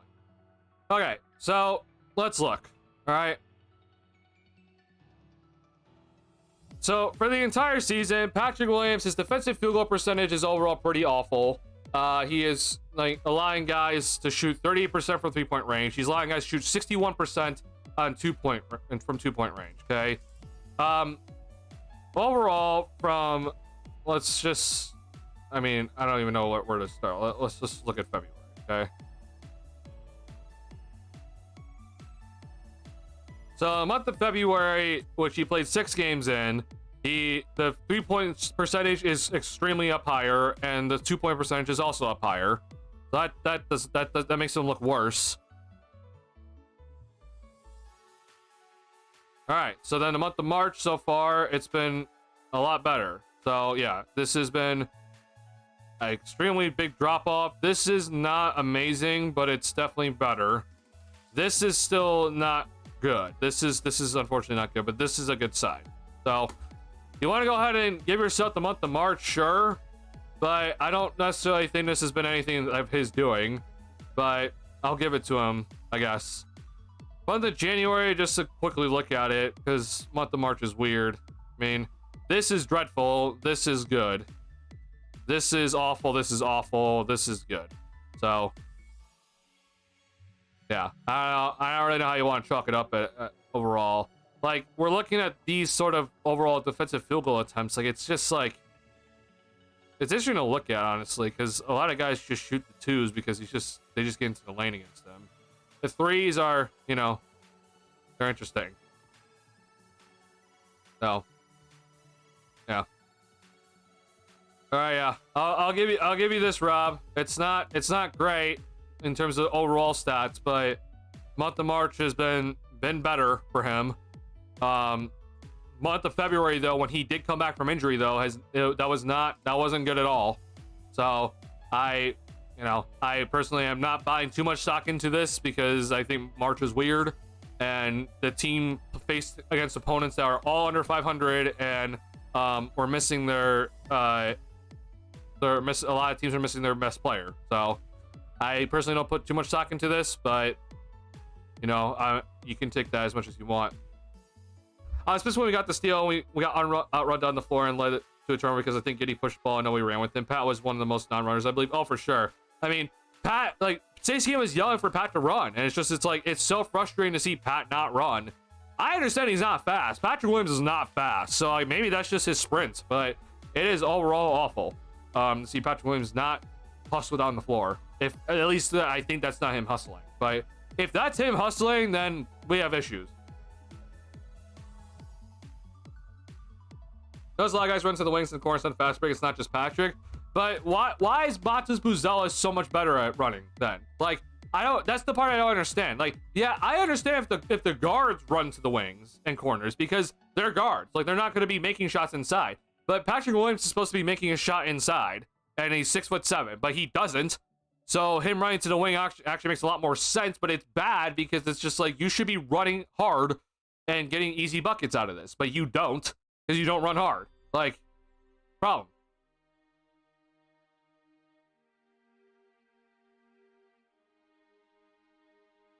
But, Rob, if you're going to use Kobe as an example, that's the wrong person to use, okay? Kobe White this season has been one of the best players in transition in the league. Like, he's been, like, just straight up one of the best players in the league in transition. Like, that's the problem that if you're going to try to tell me, like, oh, Kobe, you see what Kobe's doing, like, in transition? Like, he's kind of doing what Pat does. Like, in terms of everything that we're looking at, right? Like, Kobe is up there with Giannis in terms of points per possession in transition. Like, he's up there with Shea. He's up there. He's better than LeBron this year in transition. So, like, as much as we want to shit on Kobe for making some weird decisions in transition this season, you can't use him as an example of saying, well, see what Kobe does, and, like, Pat does that too. Like, listen, Kobe has been one of the best players in transition, period. Like, he is second in the league in transition points, okay? Like, if we're going to go over to, let's just go over to just Patrick Williams, there's a transition points per game, okay? We won't do overall points because he's missed games, right? But if we're just going to go over points per game, okay, for Patrick Williams in transition this season, all right, we're going to go over to Chicago. Like, it's at 0.93. It is, we're talking about 14th percentile in the league, okay? Kobe White is at least in the 80th percentile in terms of transition opportunities, okay? Like, this guy is getting a ton of transition opportunities, and he's one of the best players in the league in transition.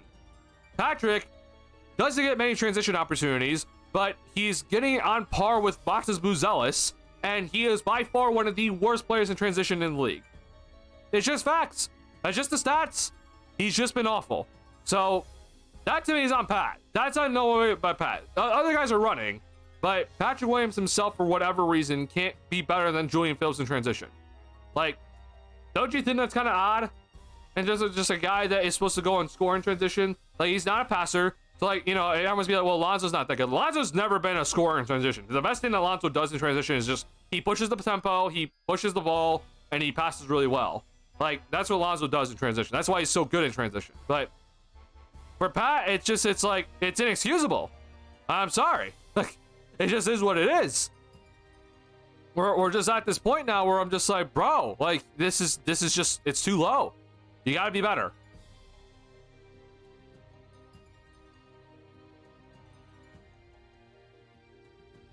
Yeah, I think guys are being coached that if you think that if you're gonna run out to the corners, it helps spread out the defense effectively, then they're taught to do that, right? But there are moments where Pat needs to not do that, and he doesn't go and do that, right? Pat needs to run to the basket, and he doesn't run to the basket. That's his fault, right? I think Kobe has also had those moments this year, but the thing is that he has that going for him is just like, he is by far one of the best players in transition in the league. So it's just like, okay, well, yeah, you can make a mistake here and there about it. But like, if you're if you're Patrick Williams, okay, there's no room for mistakes, right? You need to go and hustle your butt off in transition to get as many points as you can, because you don't get points anywhere else. Like, you're awful everywhere else on the floor. So go and get an easy dunk, which you're also bad at that. But like, go at least hopefully get some easy layups out of it. They also implemented the zone defense when Pat isn't there a lot successfully too. I mean, I think everyone's been part of the zone defense, but yeah, I mean, Pat's not starting, so you're just gonna have less minutes with the zone. So I'm not shocked.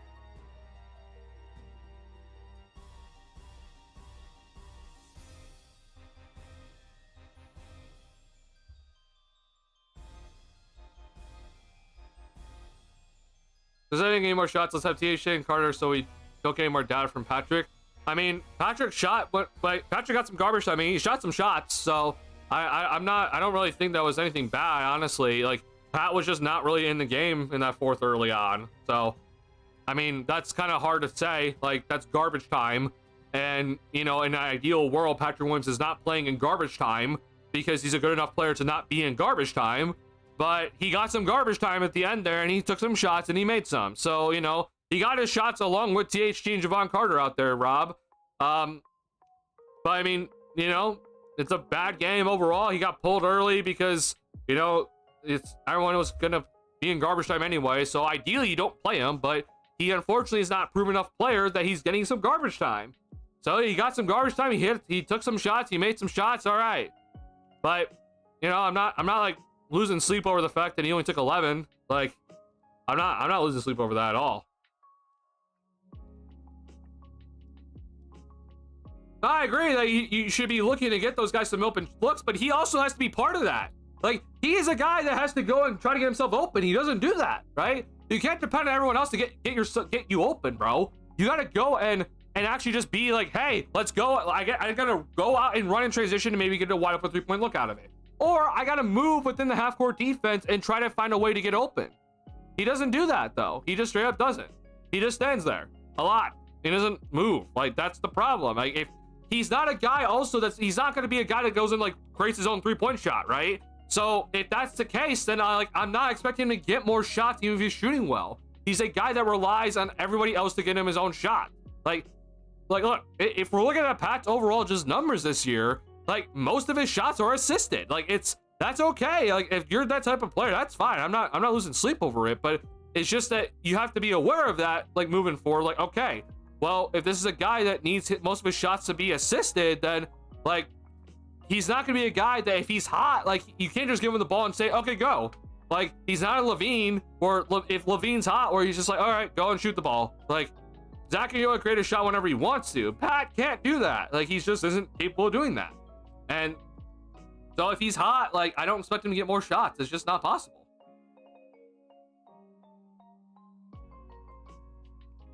See people eager to get the bag. Both Kobe and Josh, the same people that turned on Zach the moment he signed his max. Can't make this dish up for real. I mean, it's Bulls fans for you. They see a young player that they think has good potential and they want to pay him immediately. Honestly, I don't think people really want to pay Kobe right now, but people really want to pay Giddey, and I don't know if they really should be saying that. Reminder to everybody, okay, so just a real quick, if you want to just understand really quickly where we're at in terms of like how close we are in terms of a max contract for Josh Giddey, okay? So let's assume that the salary cap next season is at $154.6 million, okay? And everyone's saying that, oh, we'll just pay him 30. We'll just pay him $30 million. And so if you do this math, okay, then you're going to see that, okay, we're at about 20% of the salary cap, all right?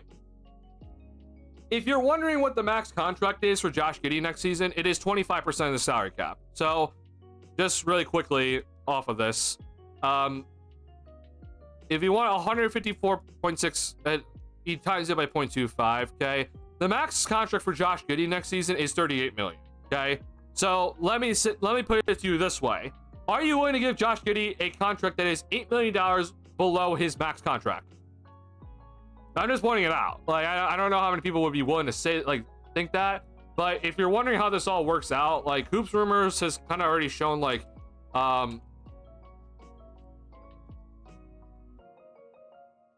this has been already the max contract projections for next season. Okay, Giddey has 6 years or less, so his first year would be $38 million, right? So, you know, like, this would be the max contract. If I say, though, that he's going to be getting $30 million a season, that means he's getting $8 million less than his max contract. So, I don't know. I'm just pointing that out there for everybody. Yeah, people definitely turn on Zach immediately. I don't know how this Giddey thing's going to work out. I personally would let him hit restricted free agency. So, but a reminder, okay, see, this is the reason why I bring this up, because AD Breeze is a prime example of this, right? I don't think anyone's is trying to give Josh or Kobe Zach money, right? Well, here's the thing. They can't physically give Josh Giddey Zach LaVine money, because Zach LaVine, when he got his max contract, was a 7 to 9 year vet. Therefore, he's eligible to get 30% of the salary cap, right? Josh Giddey is not eligible to get 30% of the salary cap. He's only eligible to get 25% of the salary cap. That's his max contract. Now, here's the thing. If he gets a max contract, right, then he basically is getting paid more than Zach LaVine in terms of just overall dollar numbers, right? If he gets the max contract, he is getting paid $224 million over 5 seasons. That is much more than Zach LaVine is getting over his 5 seasons, right? Now, that's not factoring in, obviously, like, we're not talking about salary cap percentages or anything like that, but just raw numbers, he would be getting more, right? In terms of max contract, right? Is that going to happen? I dear to God hope not. I would literally faint if the Bulls give Josh Giddey a max contract at 25% of the salary cap. That would drive me insane. But, you know, if everyone's all of a sudden so willing to just pay this guy $33 million a season, then, you know, $33 million every single season, and we're just talking about flat, right? Like, I mean, it kind of adds up quickly where we're like, hey, $165 million, that's $50 million less than what LaVine got. Like, as much as people don't want to think about that as like, oh, that's a pretty massive difference. That's really not. Like, that's a pretty hefty amount of money still that Giddey would be getting at the end of the day. Like, yeah, $50 million is a lot, but he's also getting paid $165. And again, the most that he can get is $224 from the Bulls. Max contract in terms of the and from another team would be $166 million. Again, that's the max contract. Okay, we're talking about max contract. This is the most he can get because he's only a 4-year vet. Okay, so 6 years or less, 25% of the salary cap, right? So like again, like he's not physically capable of getting Zach LaVine type of money in terms of 30% salary cap. But Kobe, if you're wondering, when he hits unrestricted free agency, he is eligible to get 30% of salary cap. He will be a 7-year vet at that point. So, you know, obviously this is for next year. This number is going to be higher for the offseason when Kobe hits unrestricted free agency. So he will be pretty much in the $50 million immediately if he gets a max, which he probably won't, but, you know, something to think about. Last season's a real deal. It's insane though how much more complete and poised he looks as a player in comparison to Pino. Well, I mean, it's crazy, right? When a player that has confidence and is able to brush off a mistake and able to actually make an impact defensively, like, kind of crazy, right?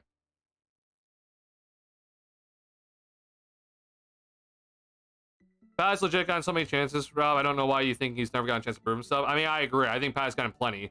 Like, Matas was on the bench earlier this season, and he's played himself into the rotation.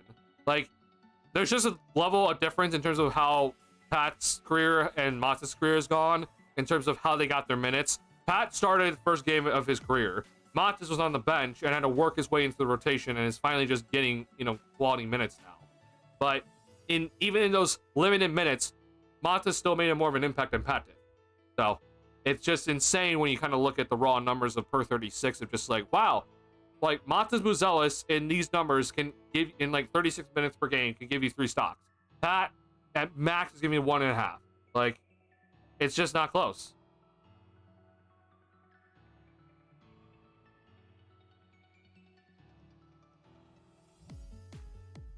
Go on to amount of games played because of injuries we see so often on other teams go to 3rd or 14th, and that's why my ride one could be 23-26. I mean, but they would at least show you some promise beforehand, though. That's the problem. Like, Pat, unfortunately, is going downhill. Like, if Pat was doing the, like, it was, let's say Pat averaged 10 points per game this season again, and his shooting percentages are pretty similar to what it's kind of been throughout his career, then, like, I can kind of get behind you, Rob.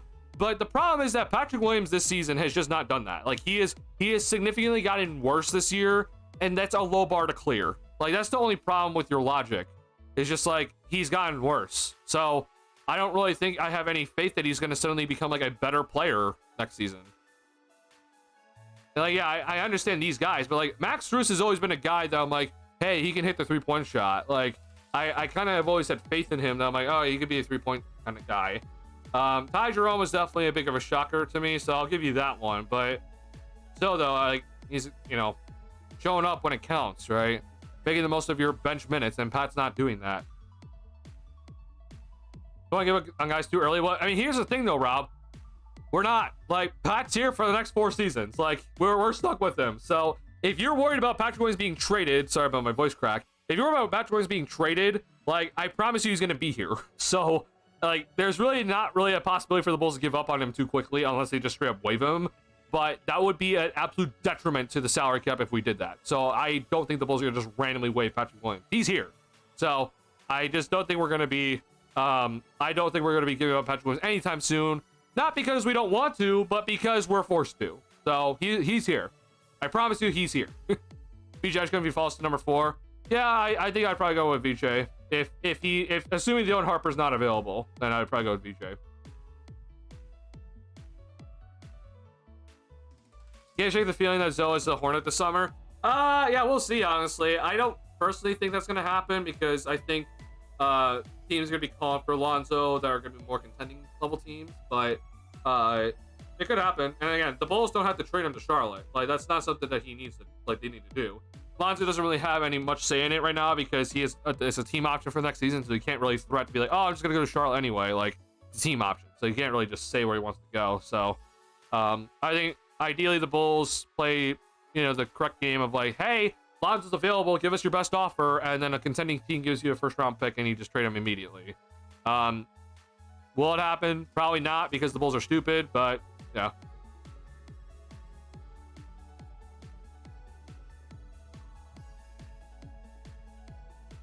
I mean, PJ Tucker definitely guarded Giannis many times before in a playoff series, Rob. Like, PJ Tucker has guarded many positions overall in his career. I'm not saying PJ Tucker at age 40 now is going to be anything spectacular, but Patrick Williams is nothing special right now at age 23. PJ Tucker, I feel like, could give me more effort than what Patrick Williams is doing right now. That's how bad it's been. So, look, I'm not saying that PJ Tucker's going to be a better player than Pat, but, like, PJ Tucker at age, like, 34, like, was definitely guarding much better than Patrick Williams has guarded in this season, like, by far. So, I'm just pointing it out. Like, you can just go and get guys. Like, if you're not going to go and give me a good overall defensive level effort, I can just go and get a guy to play defense instead. Like, I don't need you out there.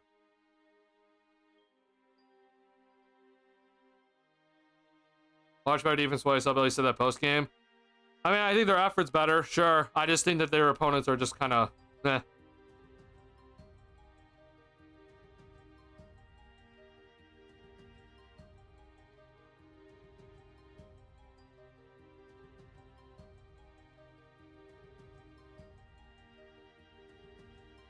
I noticed that because I'm on one of few defenders, but I'm telling you, I noticed it because they see something that's getting a more involved into the game more often instead of sitting multiple times. I know it doesn't look like it much, but it's showing at least in March the defense is getting better, and maybe it's because he's healthy, finally hopefully shot follows. But I also just think that he's playing more because like they don't have Lonzo. Like, Lonzo's been out for pretty much all of March. Like, they have to play somebody, right? So I don't really know if it's about necessarily like he's playing better versus that, hey, there's minutes available, I need to play them. I don't really know if that's really the case, but you know, sure. I'll trust you on this.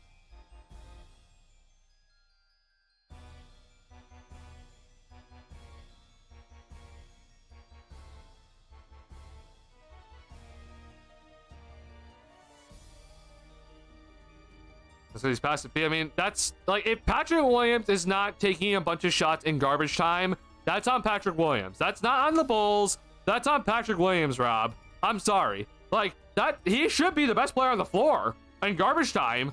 Like, I'm sorry, that's just the case. Like, he should be the best player on the floor. He just isn't. And THT is a better scorer than him. Like, you know, if THT is a better ball handler and scorer than Patrick Williams in garbage time, then THT is going to be getting the ball in garbage time. Like, it is what it is. I'm sorry. Gonzalez in-season growth has been pretty fun to great witness, and I'm excited to see what he can do with the full offseason with our staff. Yeah, I'm interested to see what the offseason is going to look like for him, because I think with Buzelis, like, there's obviously been the talk already between Bulls fans about, like, okay, should he bulk up or should he, like, stay as trim as he is? And I'm like, I think Buzelis can add 10 pounds, and I don't think it's going to, like, significantly lower his speed. Like, a lot of people are, like, already worried about him, like, he's already getting beat on the first step in terms of guard, when he defends guards, and it's like, oh, like, he already gets beat. I don't want him to add any more weight because he's going to be a step slower.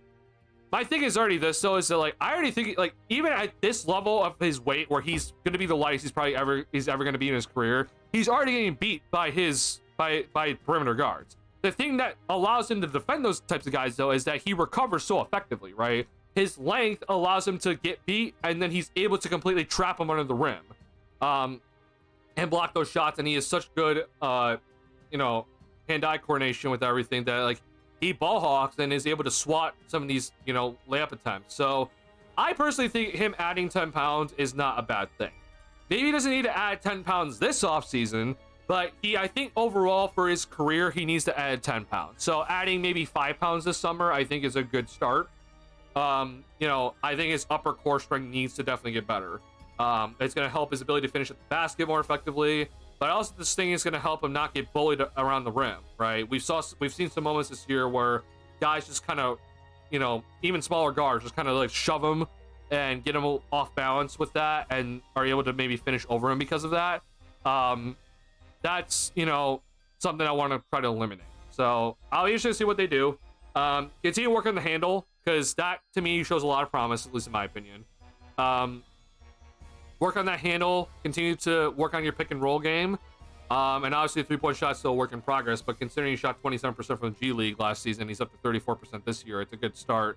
So yeah, just overall, just continue working on it. I'm not expecting, like, again, if you're wondering how I expect Buzelis' trajectory, I don't expect a year 2 like burst or anything like that. I don't expect it to, like, suddenly just leap miles ahead in, like, year 2. But I do expect him in year 3 to have a massive jump if he doesn't have a big jump in year 2. We've seen players obviously in year 2 make a big leap. Like Shai Gilgeous-Alexander made a major leap in year 2. But if he doesn't do that in year 2, that's okay. But in year 3, he needs to do it. That's going to definitely be the year where I'm like, all right, this is kind of like a what are you made of type of year. So yeah, I hope it all works out well. I think he's going to be one of the guys that's really working on his game. Seems to be like one of those like gym rats. So I'm looking forward to it. See what he comes into next season with.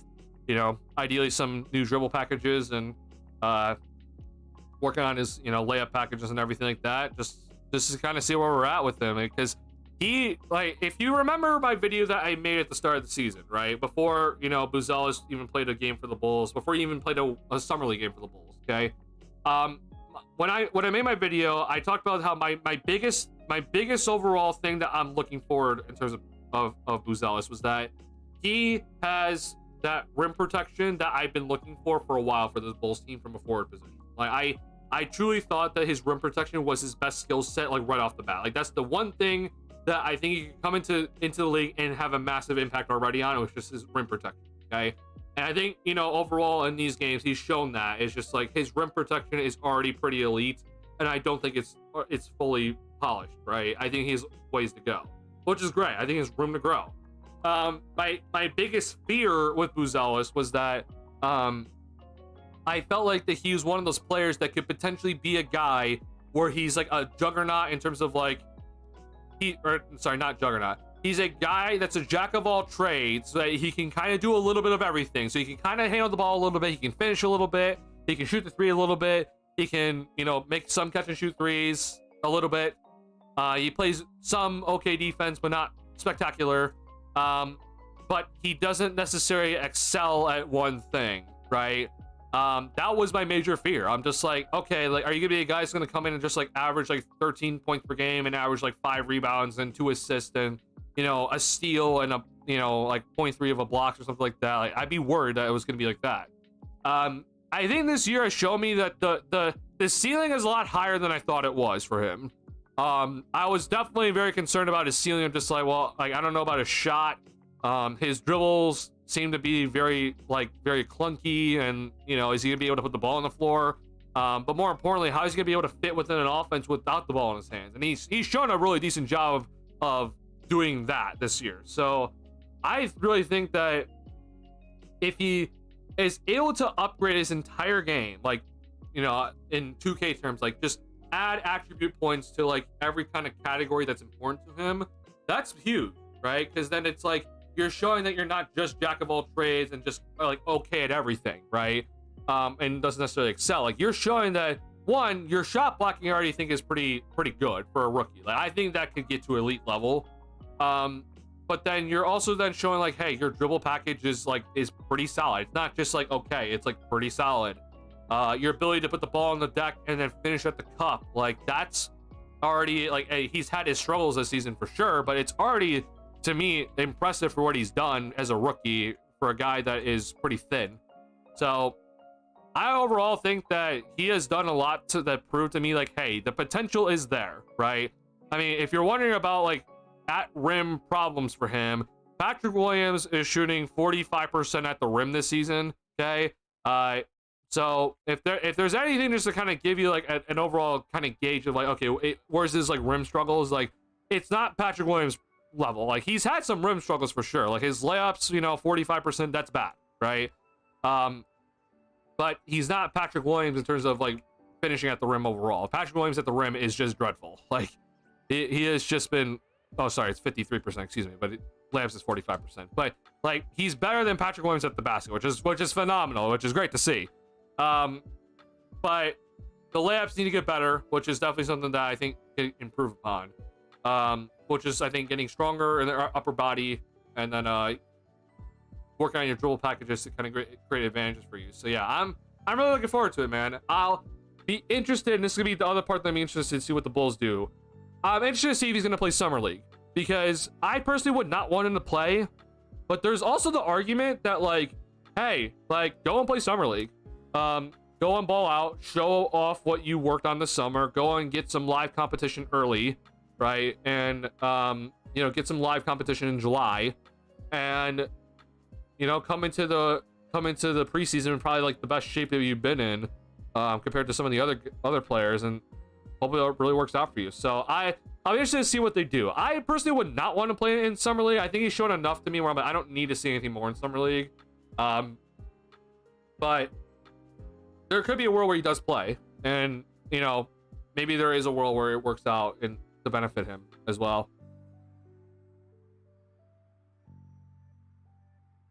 How do you feel Barnes' his contract / production? Scotty Barnes, I think it's been overall a little bit more on the disappointing end, but granted, the Raptors also are kind of in the rebuild mode, so it's kind of hard to kind of be like, oh, I don't really like the contract or anything. So I don't really think it's fine. I think Scotty Barnes, his contract is good.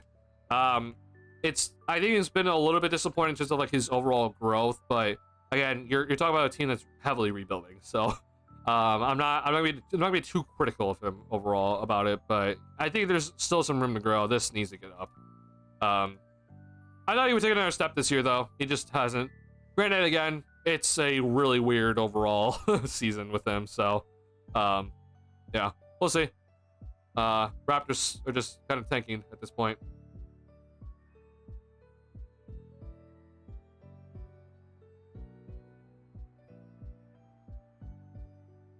Funny because they were winning recently. Everyone's talked bad about him when he just went on the March statistics that he's improving, but other people aren't seeing it. I did Billy too.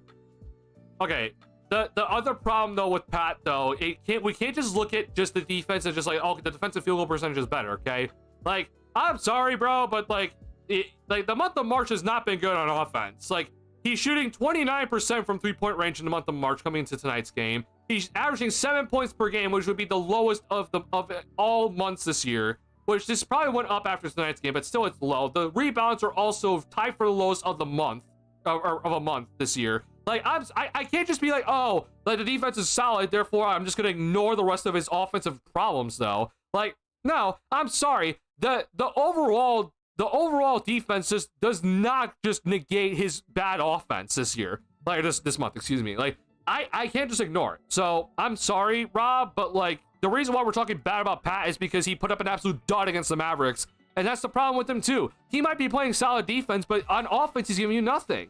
Like, I'm sorry, it's just reality. So we unfortunately just can't ignore it at the end of the day.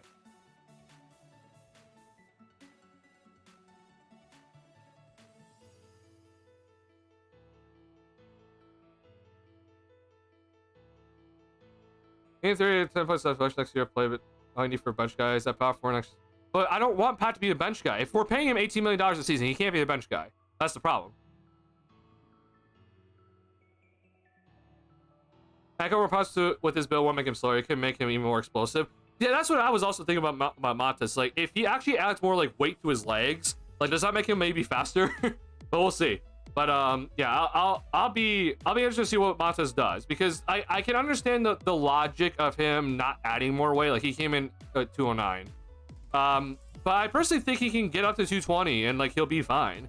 But I don't know. I don't really know. We'll see. Maybe the weight does play a factor in him because he is 6'10", so I do have to keep that in mind. But I do think that he needs to add at least 5 pounds this offseason. I think that, like, if adding 5 pounds and like it's like, hey, like he kind of feels it, okay, then maybe back off of it. But I really think adding 5 pounds is not going to hurt him. So we'll see.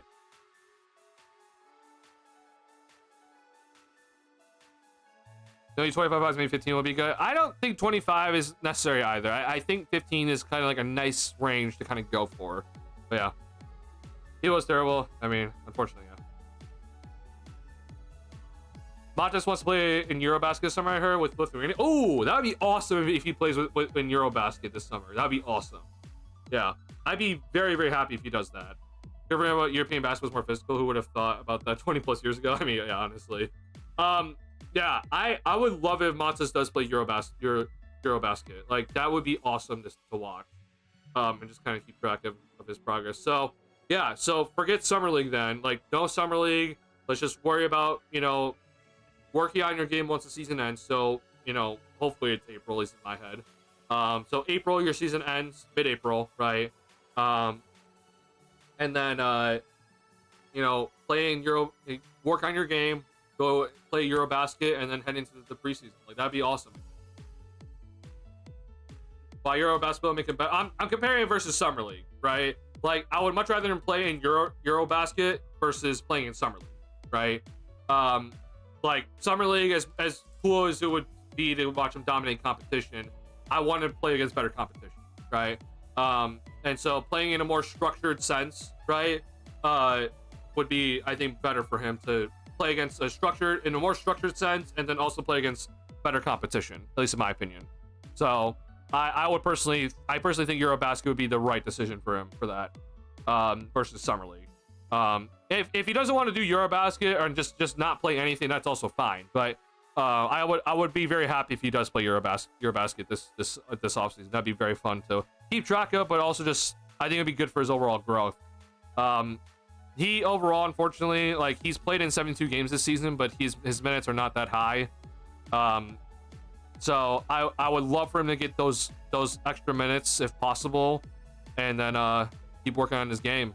That'd be, I think, a really good decision for Mata specifically. There's actual competition with games that matter against actual pros that want to win. Yeah, it's not like you'll probably see some NBA players, like NBA level players there.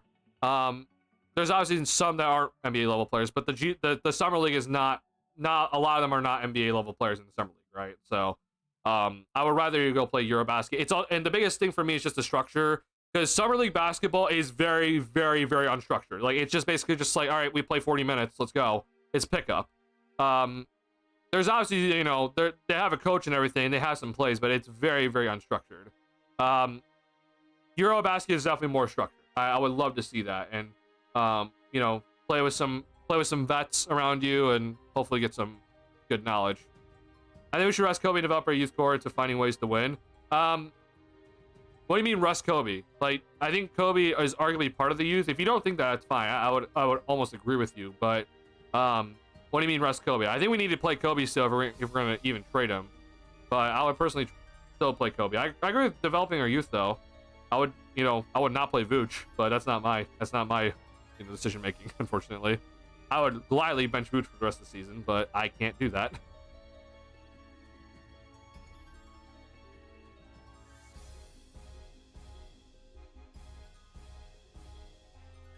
Sorry, hold on, really quick there.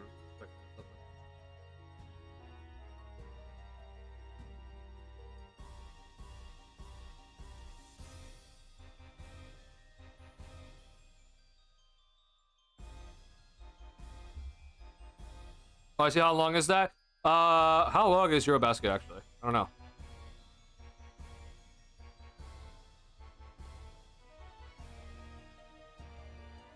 I'm just going on Wikipedia, so I hope this is right.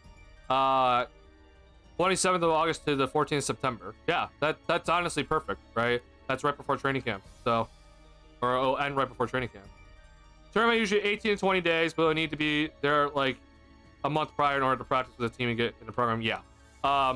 Yeah, so he'll have to be with the team earlier. So probably through the month of August he'll be with the team. And then yeah, we'll see how far they'd be able to kind of get.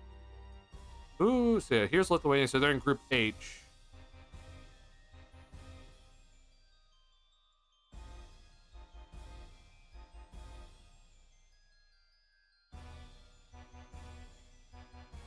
Oh, sorry. So qualifying. Sorry, they qualify via Group A. Got it. Okay. So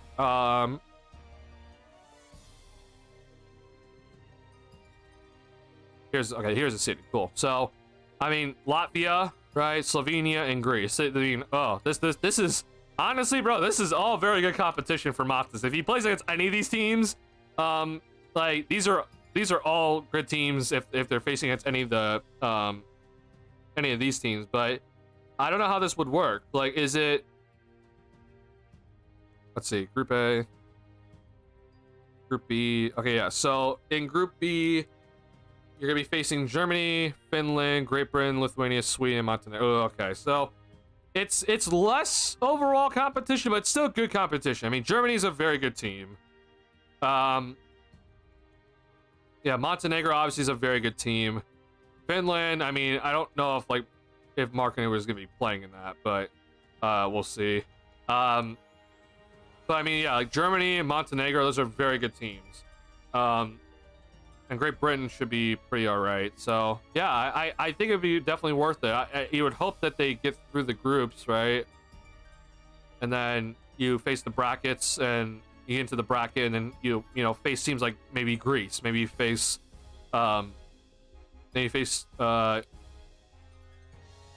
Latvia or Slovenia. Like those would be some really nice teams to face if they have their typical guys together. So yeah, I'd be all for it.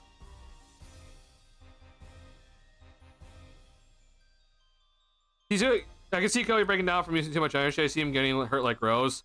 Ooh, I think Kobe's honestly fine. Honestly, I know the last couple of games he's been like Mavs game he was like all right. This game he clearly couldn't get anything going. No, I think he still needs to play, honestly. It is... Maybe he gets less minutes, but I would not rest him fully. I would still play Kobe. Yeah, thank you, Box. I appreciate that. Yeah. Here are the groups. So yeah, they're Lithuania is part of Group B. Yeah. I'd be very interested to see it. Like, I doubt this would be broadcasted, really. Like, not until, like, the bracket stuff. But... I would love to be able to watch these games, but we'll see. Perfect. All right, y'all. So, once again, I just want to say thank you guys for all checking out on the stream tonight. This has been an awesome year. I know we have about like 7 games left, I think, right? So, I just want to say once again to everybody, like, this has been a hell of a year. So, I just want to say thank you to everyone in the community. You guys have been awesome all season long. I'm going to continue thanking you until the season ends. because it's been an awesome year. I think this has been some of the most fun I've ever had talking Bulls basketball. And I know this year's been kind of meh overall, kind of just like where we're at in standings and everything, but it's been a hell of a year. I've been enjoying the hell out of this year with you guys. So thank you guys a lot. I hope this has been enjoyable for you guys as well. I hope that I'm like a consistent kind of like Bulls like figure in the YouTube space right now for you guys. I know I'm not that big, but I really do appreciate everyone that is here with the community. So I just want to say thank you guys a lot. I gave you guys a big appreciation my last post, but I really hope that this has been enjoyable for all you guys. So this has been awesome this year. So thank you guys a lot for this year. It's been a blast, and I hope that the rest of the year is gonna be awesome. Which is, I know it's just a few more games, and then we're gonna head to some different types of streams. Not necessarily on here, but we'll have some different streams on Twitch, and then potentially on a different YouTube channel as we transition to the off season here. So there will still always be content. There will always be Bulls content throughout the off season, right? So we still have free agency. The draft obviously is going to be we're going to be doing, as of right now, my friend David and I are going to be doing a live stream for the draft. Like, it's be a watch party for the draft. So you know, we'll still be doing streams on here during off season, but just not be as consistent, right? There's not going to be like, oh, all right, it's post game, we're going to go to TheSlamDuncan, right? So don't worry, I'll be posting about that. I'll be giving you guys notifications about that. So yeah, I'll always be continuing doing content throughout the year. Streams will definitely be less heading into this off season, but I'll be doing some fun stuff on Twitch channels and stuff like that. So yeah, I hope you guys have enjoyed this year a lot, because I've enjoyed the hell out of this year. This has been an awesome year with you guys, and thank you guys for making it this awesome.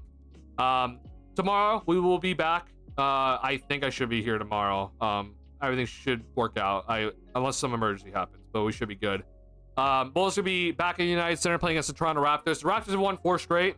So, you know, in my perfect world, I want the Bulls to lose this game, because it would help them in the Tankathon standings, where we're right behind Portland and San Antonio, like right behind them. So if we can lose that game and then we go and lose to Portland later, which might be the next game, honestly, but I would personally look to just lose these next 2 games. But I know that's a tough task, but we'll be interested to see who's available for the Raptors. I don't know, honestly. I really don't. So well, I'm assuming Scotty Barnes will be there, but like, we'll probably see a lot of guys out, and they're probably not going to play anybody down the stretch of games. So I think the Bulls win this one, but they are at home. The Bulls have sucked at home, so I wouldn't be shocked if they somehow found a way to lose it. So we'll see about this one. 9:30 p.m. Central Time, post game as usual. Yeah, thank you guys a lot. If you have not already hit the like button on the stream, helps me out a lot. Appreciate that. Yeah, thank you, Tyler. Thank you, Zayover. Thank you, AV Breeze. Thank you, Box. I know you haven't been here that much, Box, but I sincerely do appreciate you being here and being the mod. So thank you guys a lot. Hey, just talk about doing some panels with Bulls creators in the offseason. You should go on if you're interested. Yeah, I'm always interested with stuff with Hayes. I've made one video with Hayes already, which that was posted last year. So, or I think 2 years ago. So yeah, I'm always interested. I know Hayes has been very, very busy though, because he's running like a ton of different channels. So I'm never looking to push for anything. So yeah, I'll be looking forward to seeing what the offseason is going to entail. If Hayes if Hayes wants me on, I'll definitely be available. But I also have some thoughts, man. Like I think that I might, and it's just kind of just thoughts. I have nothing set up or anything, but like I kind of have some thoughts about like for maybe some content, like getting you guys more involved. Like I don't want to do like a mailbag, if that makes any sense, but like I want to like maybe like I might set up like a Discord, and you know, maybe we just kind of run our own podcast or something like that with you guys. So that's always fun stuff. Like I think that's kind of some stuff that I want to maybe try out, but I'll have to kind of look into some things before then. So yeah, if any Bulls content creator wants me on, I'll be on. Let me know if anyone's kind of shouting anyone, like, or if anyone wants any guests, let me know. But yeah, I'll be available. So yeah, If you guys mention me, I do appreciate it, but please don't feel obligated to mention me or anything like that to them. You don't have to ever do that. We're gonna get more people to see him as channel stream and ready for the value. Duncan, I appreciate it, Box. Yeah, thank you guys a lot. I think my community understands the value I bring. I hope to spread that more this upcoming off season, and I think I'll be able to do that. So, and it's thanks to you guys. So I sincerely do appreciate it. I feel like they haven't lost the game they were favored in since the Zach trade. I don't know if that's true, but maybe that might be the case. So, yeah. We'll see. I think the Bulls win, but again, the Bulls have been awful at home, so they'll find a way to lose it. Stop being so humble. I mean, bro, I don't know what it is about me, man. I can't be a person to glow. I just can't. Like, it genuinely makes me cringe if I try to like hype myself up too much. Like, I tell people that like I think I'm pretty good with analysis. I think I'm pretty good with film analysis. I think I'm very good with salary cap analysis. I think I'm very good with that. But I'm not gonna be like shouting that out constantly. Like, I'm not just be like saying that like constantly. And I don't want to be like, I feel like I'm like so underrated or anything. Like, it just like it like genuinely makes me cringe when I feel like I'm like gloating or anything like that. Which I know that definitely is not the type of like feeling that you probably get from me when I say stuff like that. But like, it genuinely makes me cringe. I don't know. I've always just been a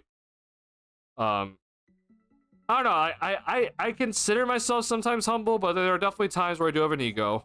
But I try not to always be like, hey, look, I'm the best or anything like that. It's not just either extremely humble or glow. There's a middle ground. You don't have to say it, but you can always reach out to other people in order to get some more needed exposition in the platform.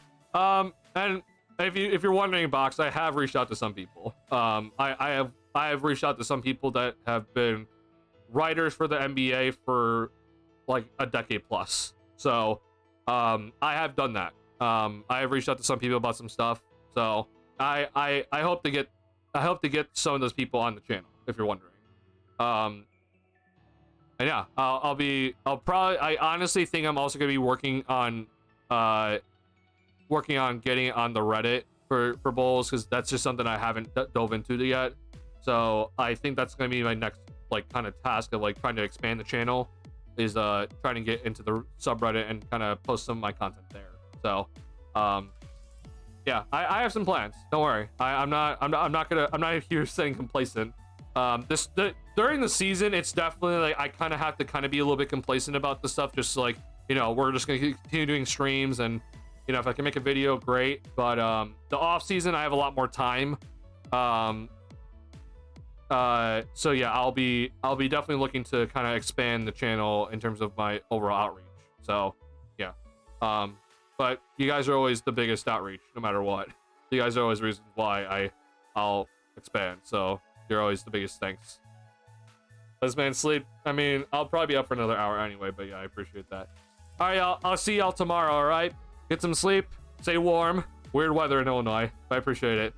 All right, see ya. Thank you.